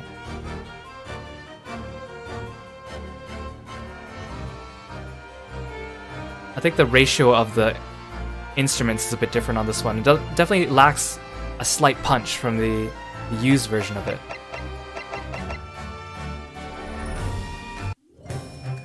This one was great to hear too. I love it when they take a piece, and they do this a lot, where they take a piece and then they rearrange it, but they rearrange it later on in a way that you... At first you don't recognize it, and you go, wait, my brain recognizes this tune, and then you put it together. I think Final Fantasy XIV does this a lot really well, especially with the Shadowbringers theme, and the Heavensward theme especially, because you hear it a lot. Like in the town, you hear it first, and then you hear it during a battle, then you hear it during like a trial, and then like the final battle, and then an event cutscene, and your brain is like, I already know this tune, but it's different because I haven't heard it before, but I know it. What about the unused version of it?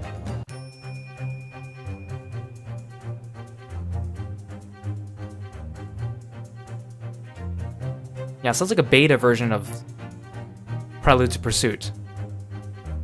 I think in the Japanese version it's called Overture to Pursuit. Okay, this piece is also one of my top faves because it plays during that final triumphant cutscene, and it's a rearrangement of Ryunosuke's theme in the grandest form.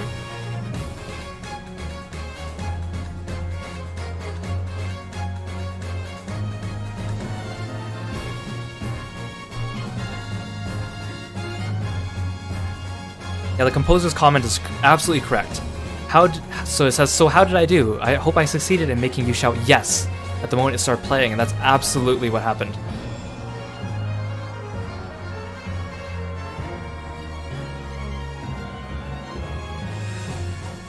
Curious what this one is though.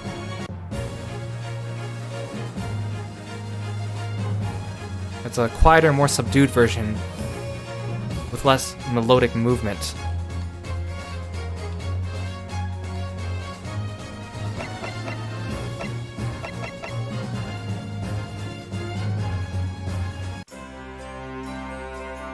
Now this one's a really nice one too. It's like the falling action.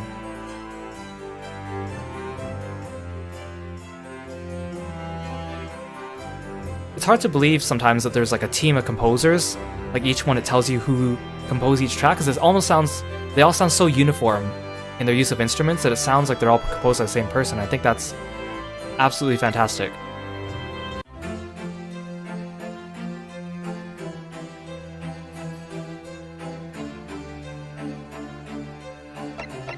Okay, so these last two tracks are special tracks that they arranged specifically for this version of the game. So these did not exist until they brought them all together into Great Ace Attorney Chronicles. Let's have a listen, because I bet they're fantastic.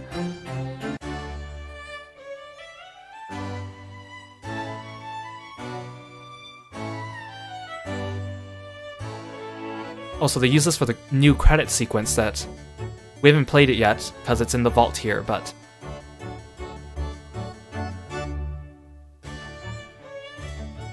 okay, so we'll hear more of that one during the credits. But here, let's listen to this one. It's a new arrangement of the Partners theme.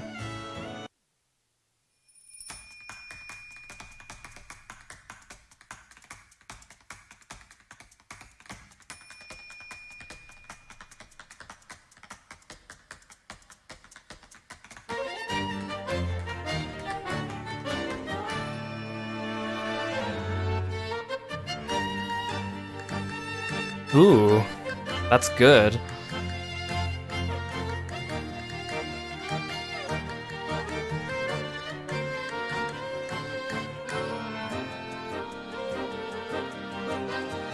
I don't know if you guys could have heard it, but when I first started playing this track, the tapping came from only one of my headphones on one side, and then it moved to the other side, so it felt like it's coming from around me. That was pretty cool.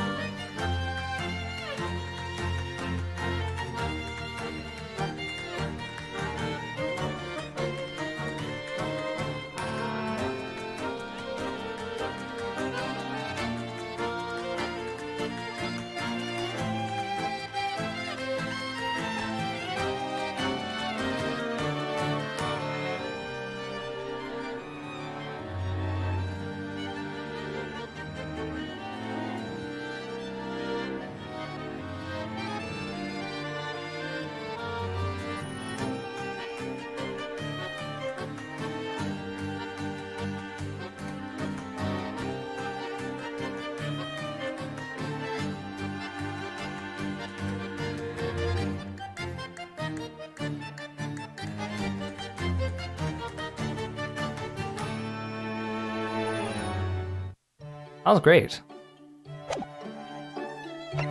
Oh, we also have the voice recitals. I think this is just everyone saying objection. Oh, there's little pictures of them too. Objection! Oh, cool. Hold it! He looks so smug there. I'm sure everyone knows by now who it is. What? I'm sure everyone knows by now who it is. I'm sure everyone knows by now who it is. He kind of like let those last couple words drop off. I know everyone knows. I'm sure everyone knows by now who it is. Your testimony completely contradicts the facts. Inconsistency, sir. I mean, yes, there's a clear inconsistency here. Because they don't use most of these lines in the actual game. I mean, the defense demands its right to a cross-examination.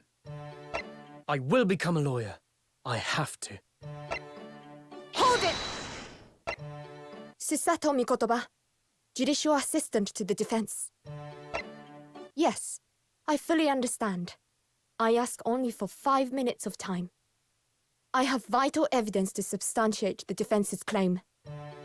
It really is a dream come true. We must solve this case, Naruhodo-san. By ourselves, if we have to.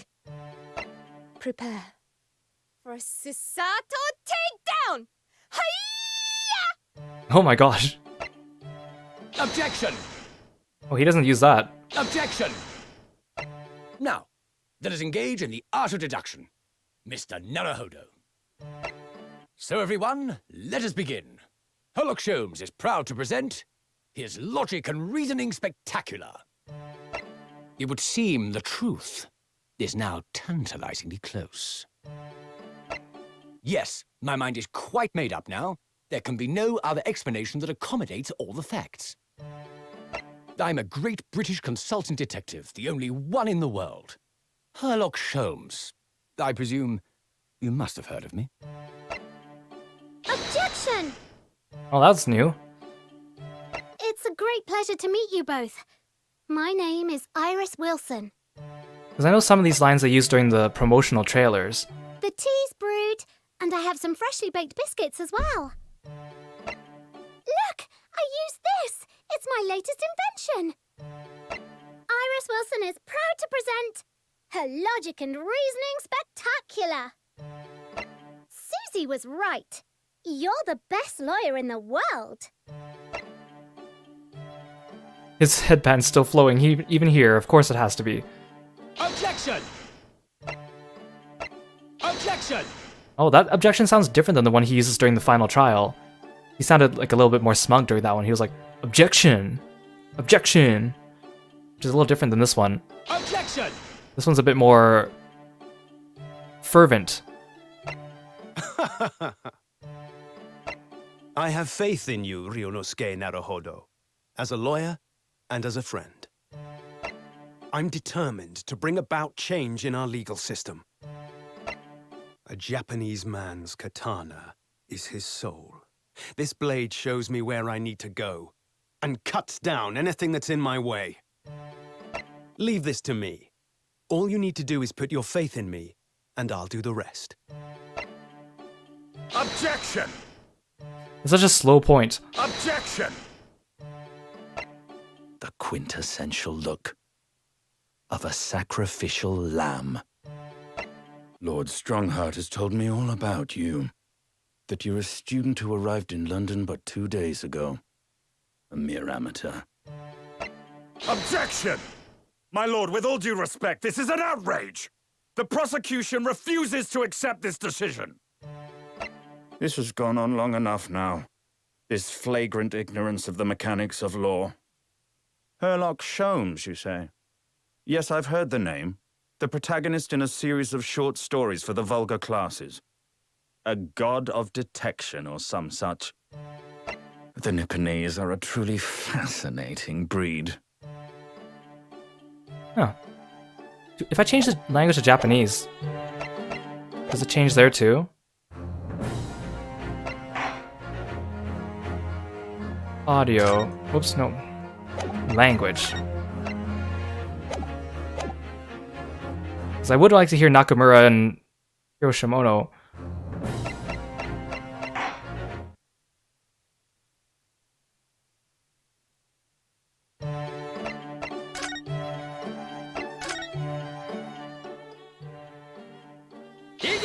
Oh, yes.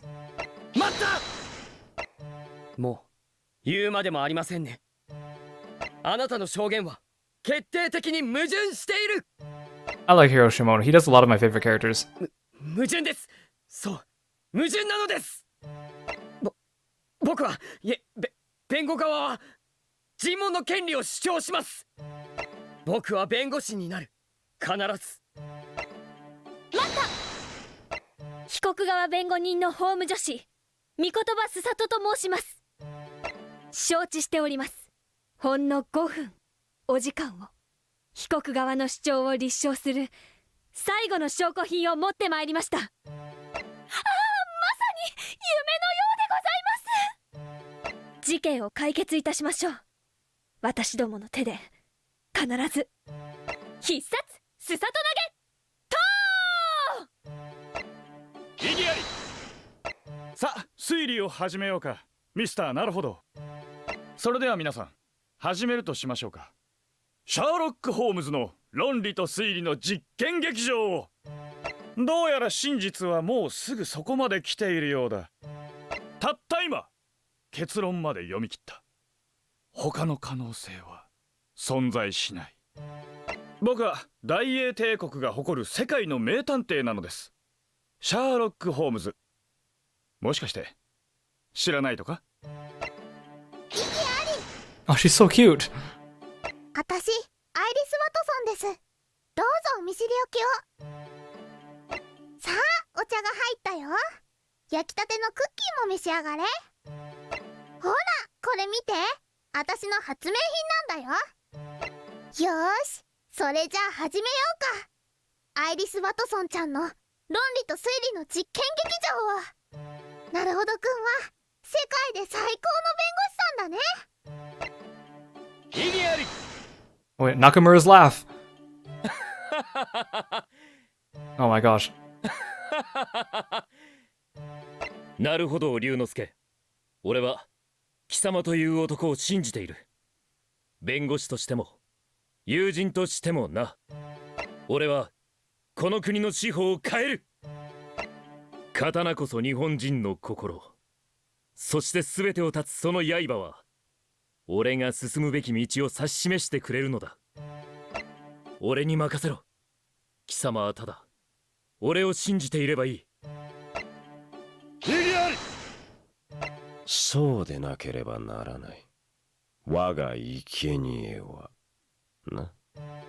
気候のこと、ボルテックス卿より聞いたが、2日前にこのロンドンに着いたばかりの素人同然の留学生だとか。異議あり！法を知らぬというのも、ここまで来ると悲しいものだな。シャーロック・ホームズか。その名前、聞いたことはある。大衆娯楽小説の主人公、神のごとき名探偵だとか。So I cut this one off because I forgot it was longer. 馬鹿げている。このような評決認められぬ。実に興味深いな。日本人という生き物は。So, for those of you that are familiar with my characters in Final Fantasy XIV, Yuichi Nakamura is a voice actor I usually take voice clips from for Yushen. So, that'd be perfect for him. I mean, he also voices Thancred as well, but he has a few different voices he's capable of, and the one I usually pull voices from for Yushen is not his Thancred voice. It's the one he uses for, like, Shimasakon from Basara, if you remember me playing that game. What a good laugh. He's such a good voice actor. Okay, so the last thing I'm going to show off is the credit sequence. This is a separate credit sequence than the one that you see at the end of the game, with the new composed music that I showed you earlier. So I'll show you the credits, and I think that's going to be the end for today after that. But don't forget, tomorrow I'm going to be streaming these Escapades, which I will be voice acting because they don't have any voice acting in them. And again, they're little side stories with little skits. And then I'm also going to be posting a video tomorrow with these... with these videos. These bonus videos, which are voice acted already, so I don't need to actually do anything but play them for you. So keep an eye on that, and for a stream tomorrow. Let's have a look at these credits. I'll hide my icon for this.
Wow, that was so cute. They put the little animal versions of them into the scenes, and you could even tell exactly which scene that they're all pulled from, even though this game doesn't exactly have cutscenes in the conventional sense, except for like the animated cutscenes.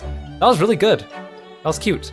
A lot of people were involved in the localization, and I think they did a fantastic job. And if you go and read the developer diaries on the official website, there's a lot of stories there, and I think a lot of details about the decisions they made, especially in regards to how they localized certain names or phrases are actually very fascinating, so I definitely recommend them.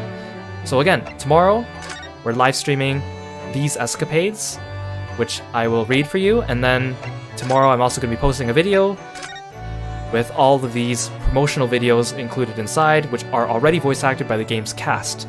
So you can just sit back and enjoy those fun little skits there. So with that, we've gone through all the bonus content, other than those two things.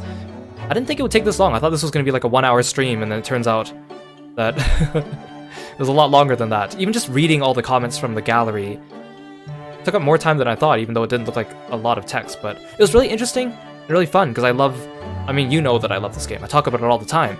But to see like the inner workings of how they designed everything, how they made everything, the way they made all the music, the decisions that went into that, I love learning about how video games are made. It's super cool. So, thank you so much for joining me on today's live stream of going through special contents of Great Ace Attorney Chronicles. Tune in tomorrow for some escapades, and keep an eye out for the video with the moving pictures tomorrow. Thanks guys, and I'll see you next time. Bye bye!